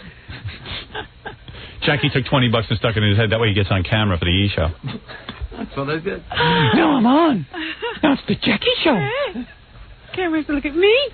Cameras are focused on me, not Howard and Robin. Jackie Show! So anyway, in the O.J. case yesterday, of course, they're still trying to impanel a jury. Right. So they keep having hundreds of people walk in, and they have to tell, what their hardship is. Yeah. So that they don't have to sit on this jury. But not a lot of people want to get off the jury because it's the O.J. case. My hardship is I know he's guilty. Quite frankly, they're not having trouble. Even Judge Ito thought it would be so difficult. Number one, because of the amount of publicity. Right. The length of the trial. And the fact that lots of people don't like to sit on a jury. But a lot of people want to be in this jury no matter what. Do you think... because now there are hundreds of people already sitting and waiting to, take, the questionnaire home. It has 75 questions or something, or 75-page questionnaire. I forget, but it's a huge bank of questions they have to answer to try to weed out those people who are already prejudiced against O.J. That's me. Yes, you would be gone after the first question, I'm sure. Do you can you honestly say you don't have an opinion in this? No. So get out. But anyway, so the judge wanted to make sure that they don't get prejudiced in the time between their appearance in court now and the time they get questioned in the voir dire, as they call it. Hey, watch that. So, he was warning them that they should keep away from the media. And one of the pool reporters... That's because you said voir dire, now you're all confused. No, I was thinking about Linda Deutsch's name. That's what. Go ahead. One of the pool reporters, Linda... You think it's Deutsch? Yeah, D-U-T-C-H, that's douche. How do you... Oh, stop it. Deutsch. How do you spell douche? D-E-U-T-A-C-H. No, douche. You. Silent T. Douche. Well, Linda, let's call her. Linda Douche. Came out and was talking to the reporters yesterday to tell them what was happening inside, because only 2 reporters are allowed in because they're trying to keep the jury anonymous. Right. And here is what she said to reporters about Judge Ito's instructions about the media. He said, if you see it on TV, switch to The Simpsons. The TV show, I mean. If you hear it on radio, switch to Howard Stern. And everybody erupted in laughter. And he said, on second thought, don't do that. He's talked about this, too. Judge Ito listens to our show on the way to court. We help him in the case. I love that. You know what's funny about this whole thing? First of all, it's ironic that this trial has been televised every day, and the day Judge Ito chooses to talk about me, they don't televise it. Well, they did decide that the jury had to be anonymous, so all the selecting process is not on camera. Because you would have seen that clip on every newscast if Judge Ito said it. Yes, Judge Ito sitting there on the bench. Talking about Howard Stern. With his little computer flipped up. Yeah. Talking about Howard Stern. He has our show on that computer. Wrapped up. Hey, Judge, I hope you enjoyed the Judy Nelson interview. More lesbianism. Less OJ. Less OJ, more lesbians. You want to hear good lesbian talk? Turn to Howard Stern. Howard Stern do not prejudice jury. Yeah. Lesbians. She like broads. But then again, there are reports in the press that Nicole had just recently entered into a lesbian affair. Oh, so.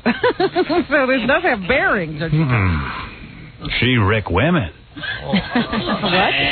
She wreck women. Oh, my. So anyway. You wreck women? No. Well, then don't worry about it. Judge Ito very conservative. Don't like when other women wreck women. Not right. Not light. Not light. You. That's not light. Sorry. Rick, light, whatever. So, what I'm saying, what is ironic about this whole case, this whole O.J. Simpson case, is that every one of those people online to be a juror already thinks O.J. is guilty. Now, whether you believe that or not, you know that? I know it. There isn't a person on the planet that doesn't think O.J. is guilty. In Geraldo's audience, he keeps getting people to stand up and say... He gets black people who stand up who are into defending any black person, but even they know he's guilty. Now, the last time Geraldo had the people stand up, he could not see a clear delineation between races. No. Look. I'm telling you the truth. Yeah, listen to me. You think some white people are just like fooling around? Right. You know that too.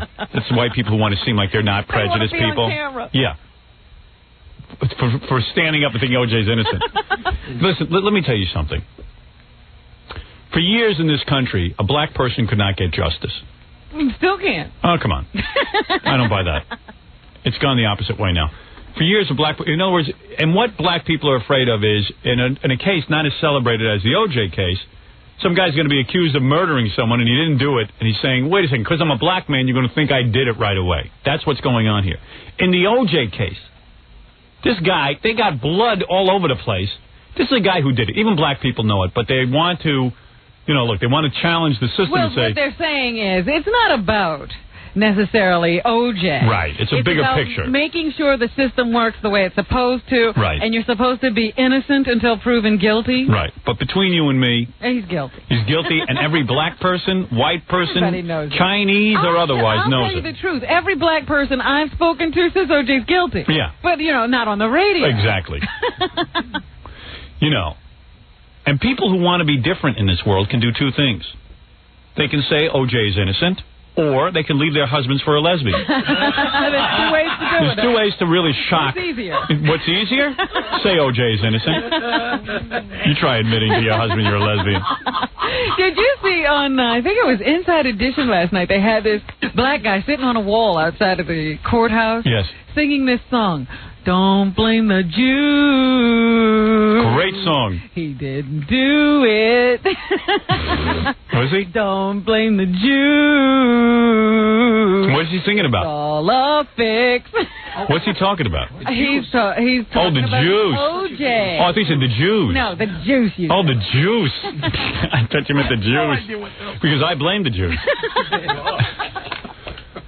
Don't blame the Jews. Don't blame the Jew. Ooh, ooh, ooh, ooh. And because he didn't do it. Oh, boy. Do you have a copy of that song? No, I wish the guy would. Somebody get to that guy. We want his song. We want to record it and play it on the air. Yeah. Because we've got a lot of OJ's guilty songs. We need to balance it out. So anyway, also during... Can you sing that song again, Robert? That was funnier than Gary's song parody. You are so good. Once is all I perform. All right, go ahead. Continue with the news. Also, Howard, you noticed that during the trial now, OJ's no longer the crestfallen OJ. No, he's defiant. Who sits there leaning back in his chair, eyes rolling back in his head. That's right. He's the juice Yeah. from football days, who sits up straight, who's got a suit on. Right. Yesterday, they say he even changed into a golf jersey or something. Yeah, oh, he's Because got different he looked outfits. a little bit more relaxed, and He's like Cher. actually talking to the press. And I told you on Monday that when he came into the courtroom, he was humming that song from the Play Cats. Play Cats, or the musical Cats. The white man's Play Cats. And No black guy hums Cats. The Andrew Lloyd Webber Play Cats. That's to win over the white people. And yesterday he told reporters he was singing it again. And he told reporters the reason he does it is because it has that line, touch me, in it. And it makes him think of his children. So this is the song. It's just in case people don't remember memories from Cats. Here is the song that OJ's been humming. Not by OJ, but this is the song from the play. This is OJ's song. Oh, my. Midnight, My key.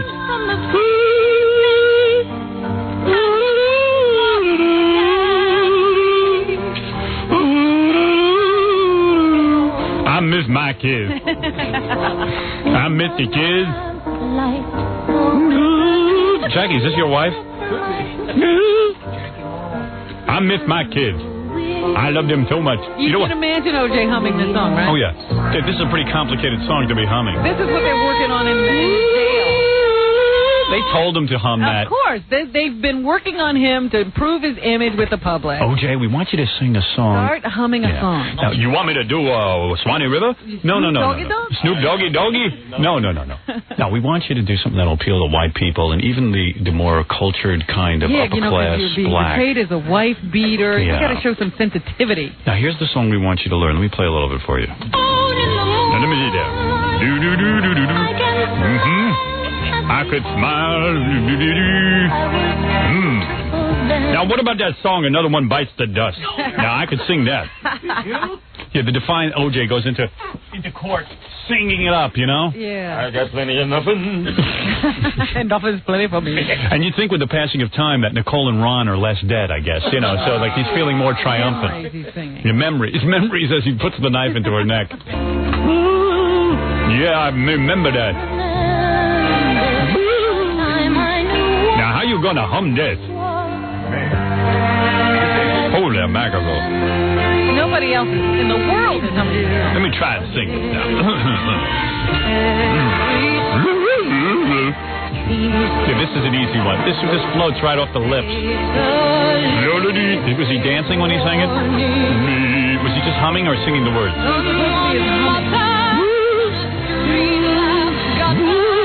not sure anybody recognized it.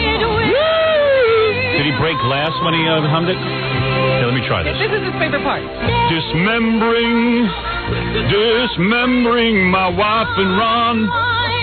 I dismembered their heads from their bodies in a moment of passion. I dismembered my beautiful white wife, Nicole. And old Ronnie, I took his head off too. Hey, you. Here we go. Here I am. Dismembering. She's as dead as a doornail.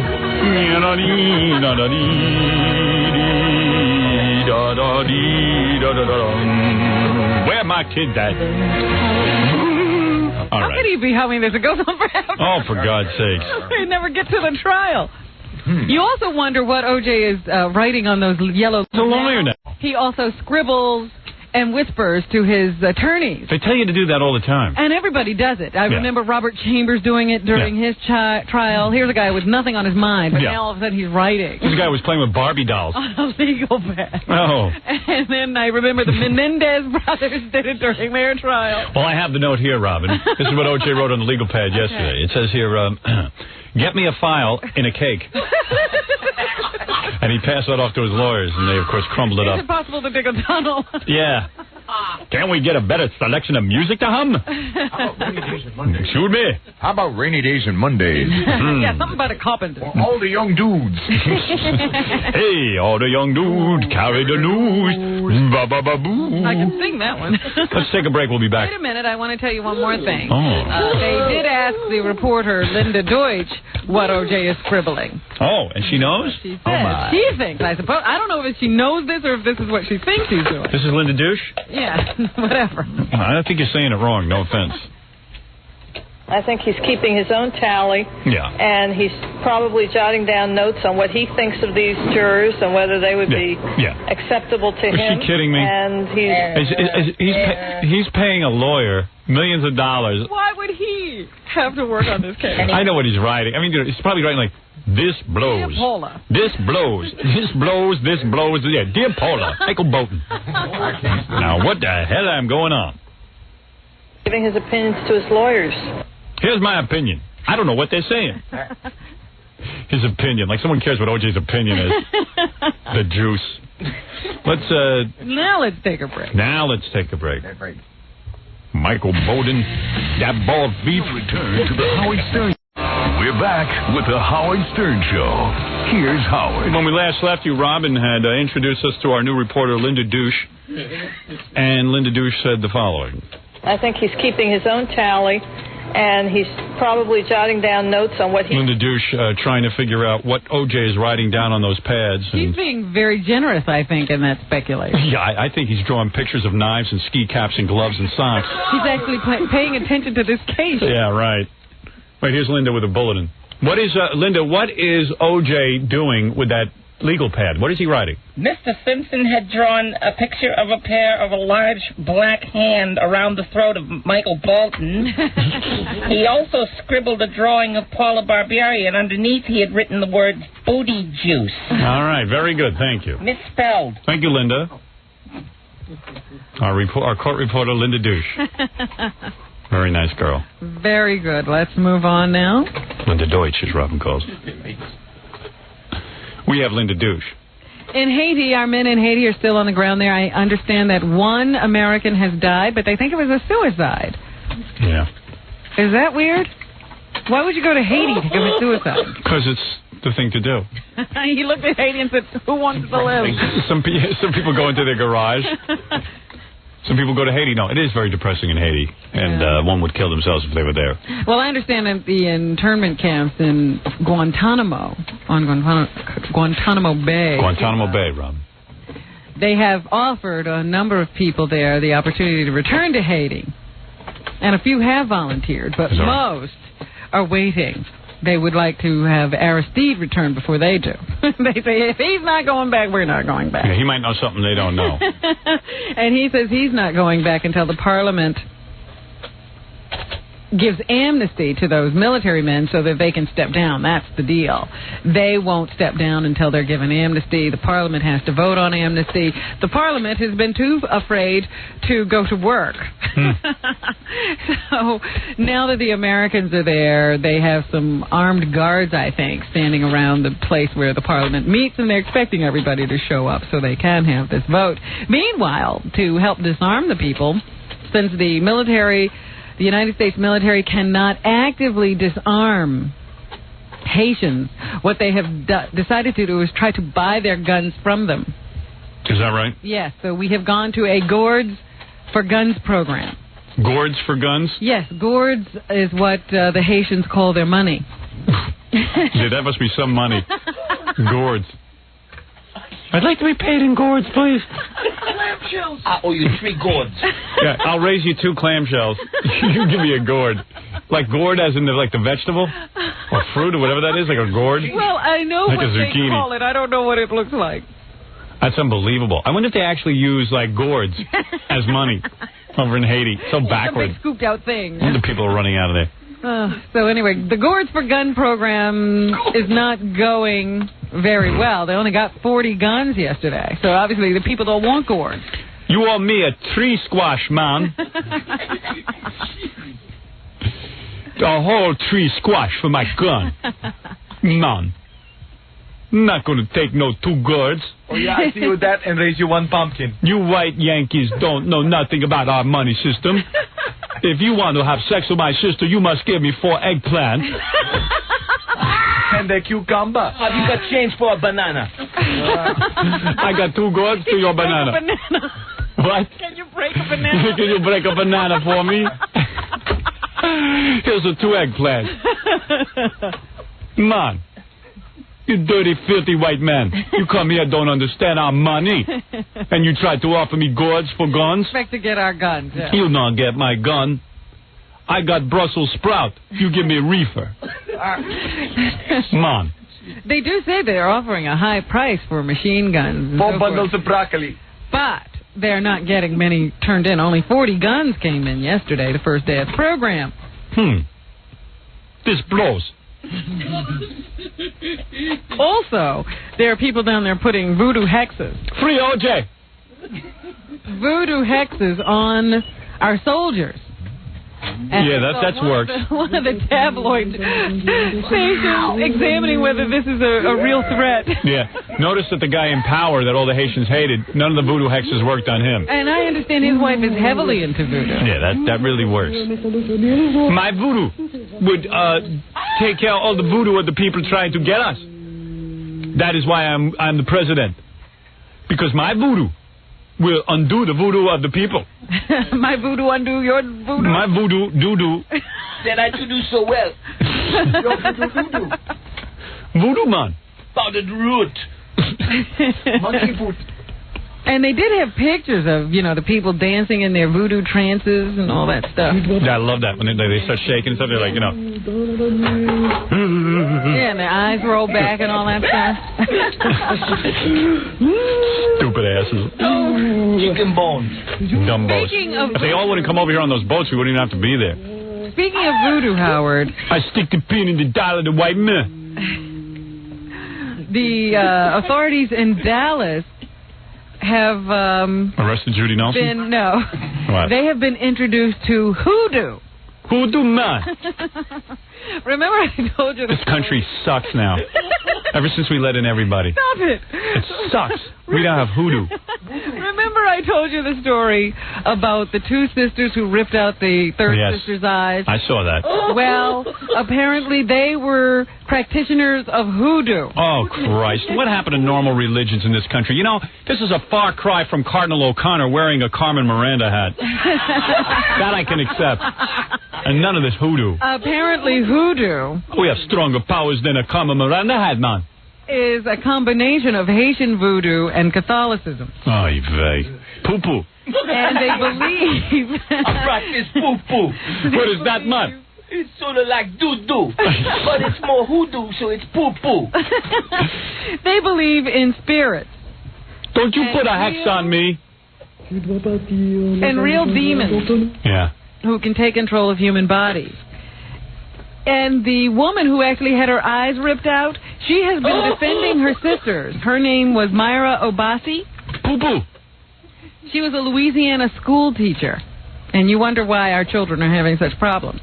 But she has been defending her sisters all along. She doesn't agree with the jury that convicted them. She's cuckoo. Cuckoo. She says that her sisters were trying to help her. This is an Indiana school. I'd rather have NAMBLA teaching my kids. A Dallas jury disagreed and found the woman's sisters, Dorothea Crawford, who was 35, and Beverly Johnson, 36, guilty of aggravated assault. They gave them a 10-year suspended sentence, though, so they don't really have to serve any time. The women's lawyer, however, says that they're going to ask for a new trial because these people didn't understand what was going on here. They don't understand black culture, especially the black culture of Louisiana, and they don't realize that these things are real. Oh, for blacks. The sisters wound up in Dallas last March after an all-night trip from their home in Arcadia, a poor Louisiana town surrounded by pine forests. Half the town's 3,000 people are black, and fewer than half of the adults graduated from high school. So blacks are allowed to rip each other's eyes out, and it's okay. I guess so. You're supposed to let that happen. Yeah, but you don't understand. They believe this stuff. But Arcadia is known to be near the home of hoodoo practitioner Benny. Hoodoo man, Benny. Benny told us to. The sisters said they went to Benny. Benny, I study hoodoo under you. I drink yoo-hoo. I study voodoo. I play with yo-yo. I dance a go-go. They went to Benny after Miss Johnson began suffering from recurring headaches, and Miss Crawford's 7-year-old son started having nightmares. Rip her eyes out. The sister's father, Chester, said Benny told him that they were under a demonic attack and that the women should flee. So they jumped in their car with their children and drove off. They think it's real. like the devil's going after them. They actually ran away. Devil went down to get some poor people in Louisiana. Yeah, that's Mr. Benny. They set out for a family friend's home near Dallas on March 17th. Along the way, they abandoned their 5 children at the house of a stranger in Marshall, Texas. Well, they had to get away from the devil. They left a rental car in Waxahachie. And then about 30 miles from Dallas, that's where Waxahachie is, telling the police officers at the time that there was a curse on the car. Oh, that's okay, girls. Keep going. Mrs. Obasi, or Ms. Obasi, testified that the demons possessed her as she was driving. So that's how the demon got into her. She was driving the car, and the car was possessed, and the demon jumped into her. Now, the sisters hitchhiked the rest of the way. Now, who picked them up, I don't know. But they did hitchhike. They went to some lay minister's house. She had a church in her garage. And they went there, and they asked this woman to pray for them.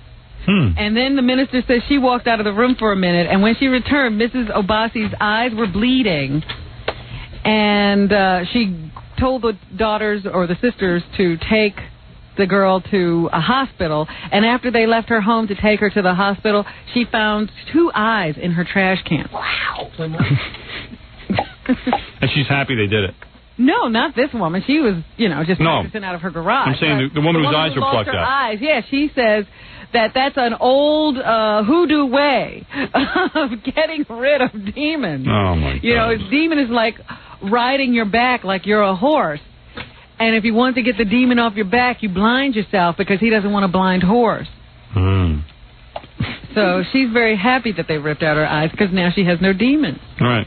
Well, so there you anyway. go. Well, she's happy, I'm happy. Down in Dallas, the district attorney says, I don't care what you call it, hoodoo, you-do, they did, and they need to stand responsible in the state of Texas. What year is it down there in Louisiana? I don't know. But I thought I'd bring that story to you because we... 1702. Holy mackerel, look at this, the devil is here.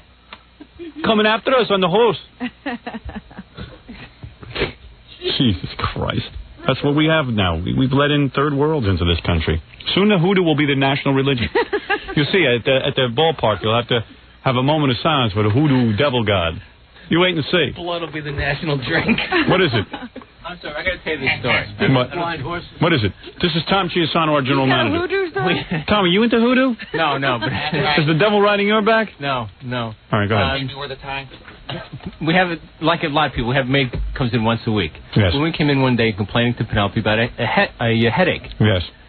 Help. He says, I got Tylenol, I got aspirin. She said, no. Here's what I want you to give me. Pluck my eyes out. No. Take the ice tongs and pluck my eyes out. A pound of coffee grounds. Yeah. 2 eggs. And a dead chicken. And like 2 pennies.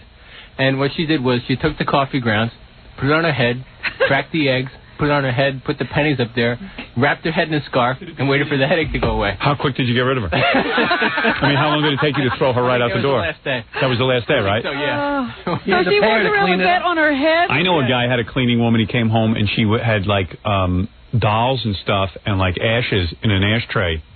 She'd been practicing some kind of weird thing. Yeah. You know, like that, like a house cleaner. Uh-huh.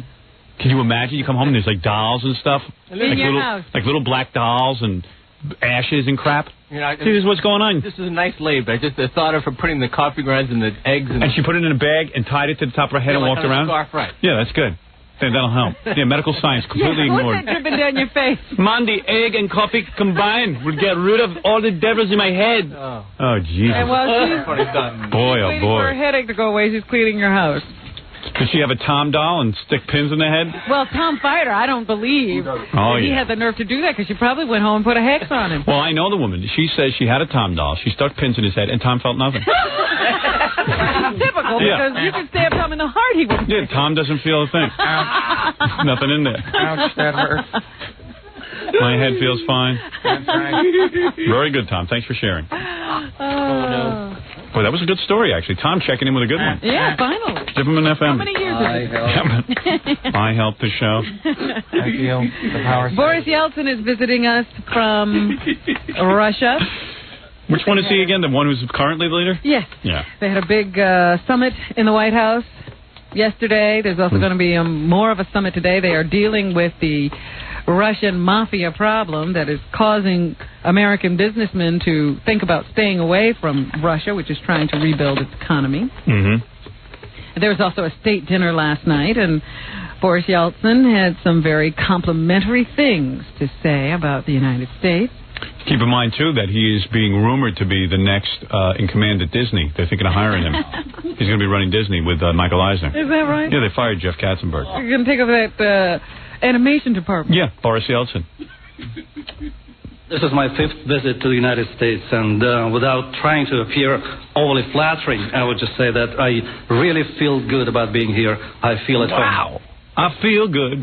This English is getting pretty good. Yeah. So they have a Russian mafia over there? Yes, that's causing all kinds of havoc and threatening the stability of the government. And who is their leader? Don Corleonsky? I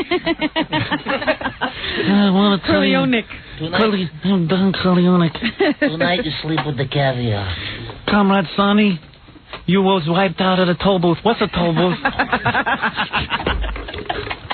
Some of the people at that dinner last night included Tom Brokaw of NBC News, Right. David Geffen and Barbara Walters, David Geffen, yeah, he's a rich guy. Jeffrey Katzenberg, the man who was just fired from Disney. What? Steven Spielberg, who needs no introduction, All the Jews run Hollywood. and Maurice Templesman. See?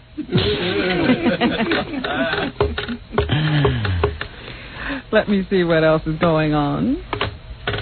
They say that NBC may have the inside edge on covering the O.J. story because of Don Ohlmeyer, NBC's West Coast president. Jew. Is Jewish Don Ohlmeyer? I guess when they have these big meetings, there's no Lord's Prayer said in Hollywood, is it? Why would you say that? They don't do that? Who, the Jews? Yeah, they don't do the Lord's Prayer? Of course not. I have no idea. They're too busy being productive.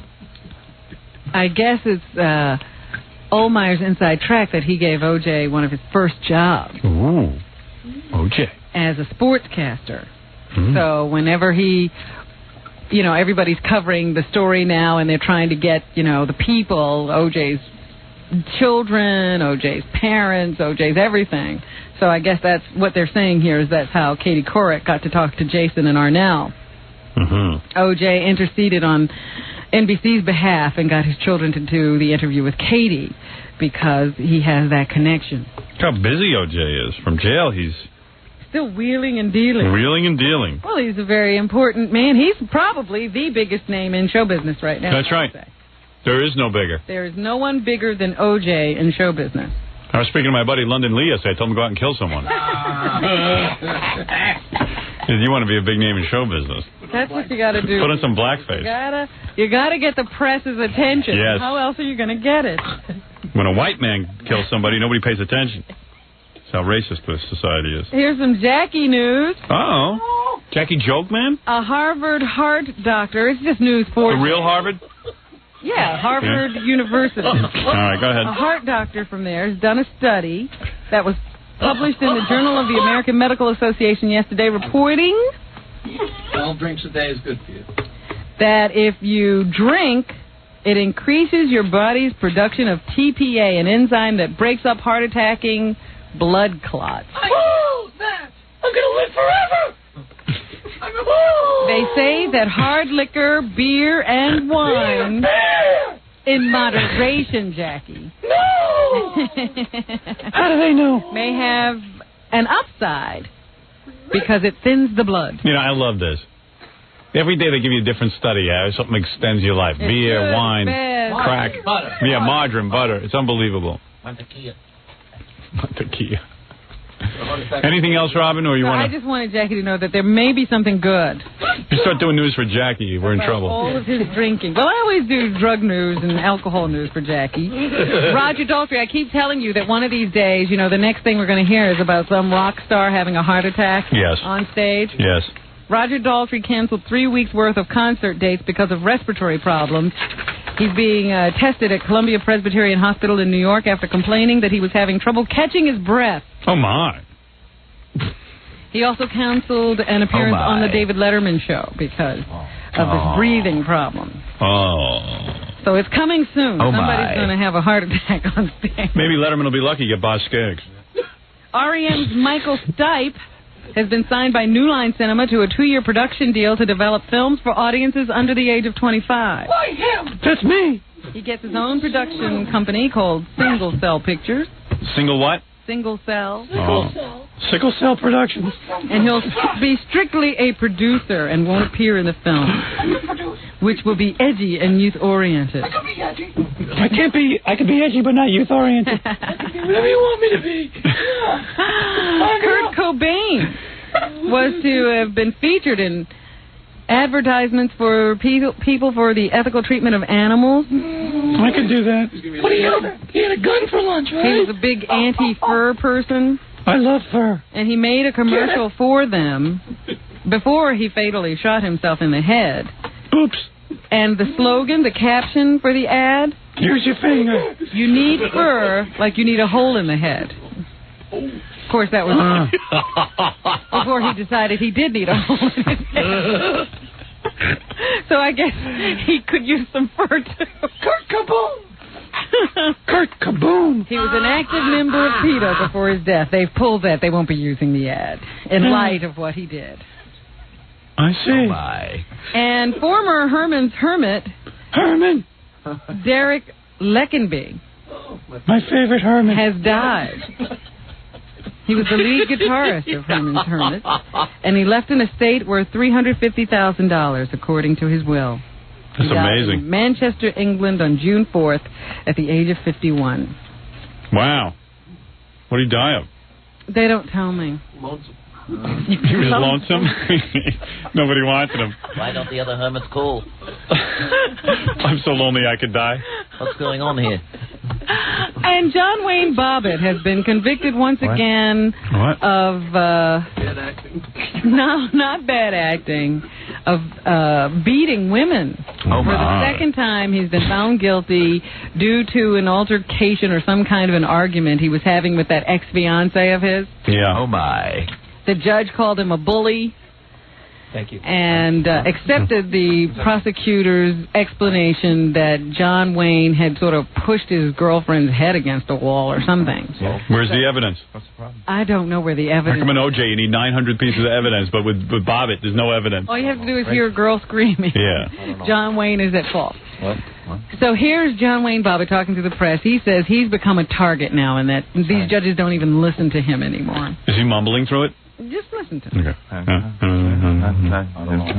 I believe in myself, and I know what happened. You know, just all in what you believe, I guess. I mean, everybody has their own opinion, even the judge. I don't know. How much time did I get? How much time did I get? How much time did I get? I don't know how much time you got. I was engaged for like 3 days, and then I beat her for 5 I think they gave you like 90 days and suspended some of it. I don't know. I spent more days beating her than I was engaged. And what else did you say, John Wayne? Yeah, I said that. She had it coming. She had it coming. Hurt my hand. Because of my name and who I am, I feel every judge I face is going to, bully me. Push me around. Say, well, we got to make you an example. You're a high profile individual, and if we use you and make you an example, that'd be great for me. John Wayne Bobbitt explaining the law. I love it. Sounds like Beaver. Yeah. Make an example. Look at the law. Look at the First, Third, and Seventh Amendments. He's Lenny Bruce reading his transcript. Because of who I am, you don't see other guys, going to, so. I'm no lawyer, but, I'm going to represent myself. I'm Lenny Bruised.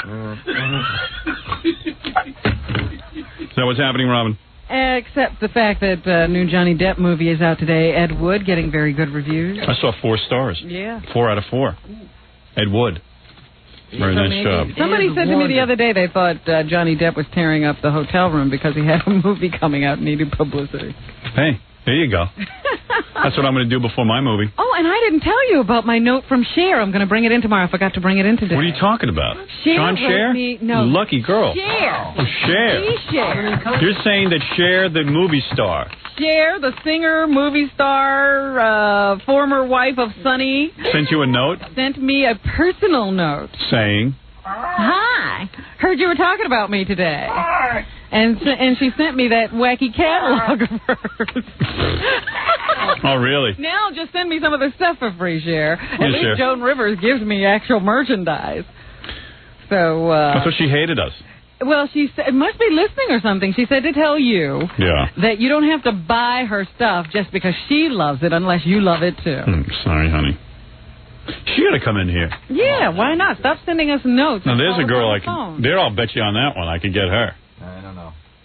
I'll bet you $50 she'll never be in here, and $200 she'll never be on your lap. Ooh. Well, first of all, I don't know if she'll be in here, but when she comes in here, I'll bet you $200 I can get her on my lap and kiss her. Yeah, well, he can't pay off the 50.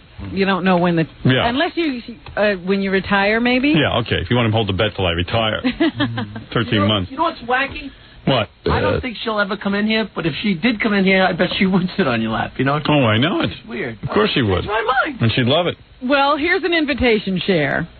There you go. I'd kiss her on those big smelly choppers. I mean, it was a nice catalog. It actually is, got a lot of stuff in there. Good stuff in You'll have to show it to me. I will. I'll bring it in and show it to you. Very attractive bag, even, that it came in. Going for free stuff, Robin. All right, let's say thank you to Robin, and thank you for the news. You're quite welcome. Call me Robin, friend of Cher now. All right. Robin, by the way, I am going to appear later. I won't be on Donahue today. It'll be airing Friday. I'll be taping. I'll be taping today with Pam Antonelli, the woman who really was done a great injustice. Yes. She was fired from the Weslaco Library. Why? How do black people feel about Pam Antonelli? There's real injustice. They say she's guilty. No, Pam Antonelli was fired from the Weslaco Library system because she had the nerve to buy my book. Now, that's pretty heavy, 1994, so I will be on Donahue for 3 segments talking about it. Make sure I'm out of there after 3 segments, Gary. Okay. Gary's going with you? He's there just to make sure that I'm out after 3 segments. Okay. Also, I just wanted to say, Howard, tomorrow will be nothing but FMEs. We have the whole day devoted to nothing but FMEs. Who canceled? We moved a guest to another day. Okay, very good. Because tomorrow will be, we only got to 2 categories, and we have more. Good categories they were. Yes, we have more songs coming up tomorrow on the FMEs. We have a lot more excitement. Stay tuned, if you will. You actually perform, don't you? Yes, I will be singing my number, as well as Jackie this year doing a number. You will be doing a number, Robin. Wow. Howard Stern book signing, Friday, September 30th at Crown Bookstore on DuPont Circle in Washington, D.C. from 1:30 to 3:30 with Pam Antonelli. People say, well, I signed the hardcover. Of course I would sign that as well. Is that right? Sure. People were asking. Sign the paperback, the hardcover. hardcover. Also, am I appearing in New York anywhere? We're going to get word on that today, and hopefully be able to talk about it tomorrow. What do you mean by that? Well, they're getting confirmation on a time and place. For Long Island? That's correct.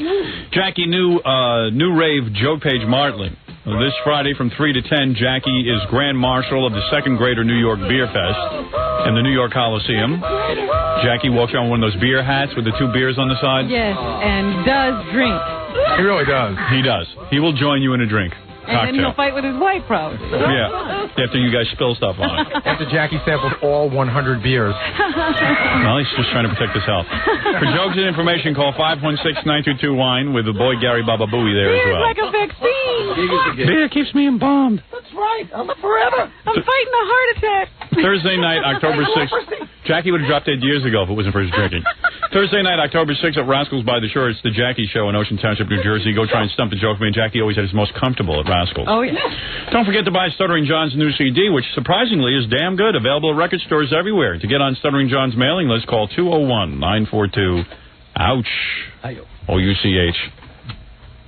If you're planning a wedding, you know, Stuttering John also appearing in Tony and Tina's wedding, I think.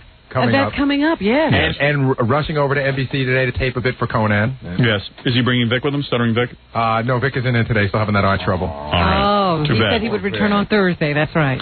If you're planning a wedding or a Christmas party, something like this, and you need a mobile DJ... Notice that John quick gets in that Conan appearance while Vic's not here. Yeah. Now's the time to call Scott the Engineer's Rocket Entertainment, 718-BAG-5040. We'll see you tomorrow. Let me play one of the selections that are already queued up for me.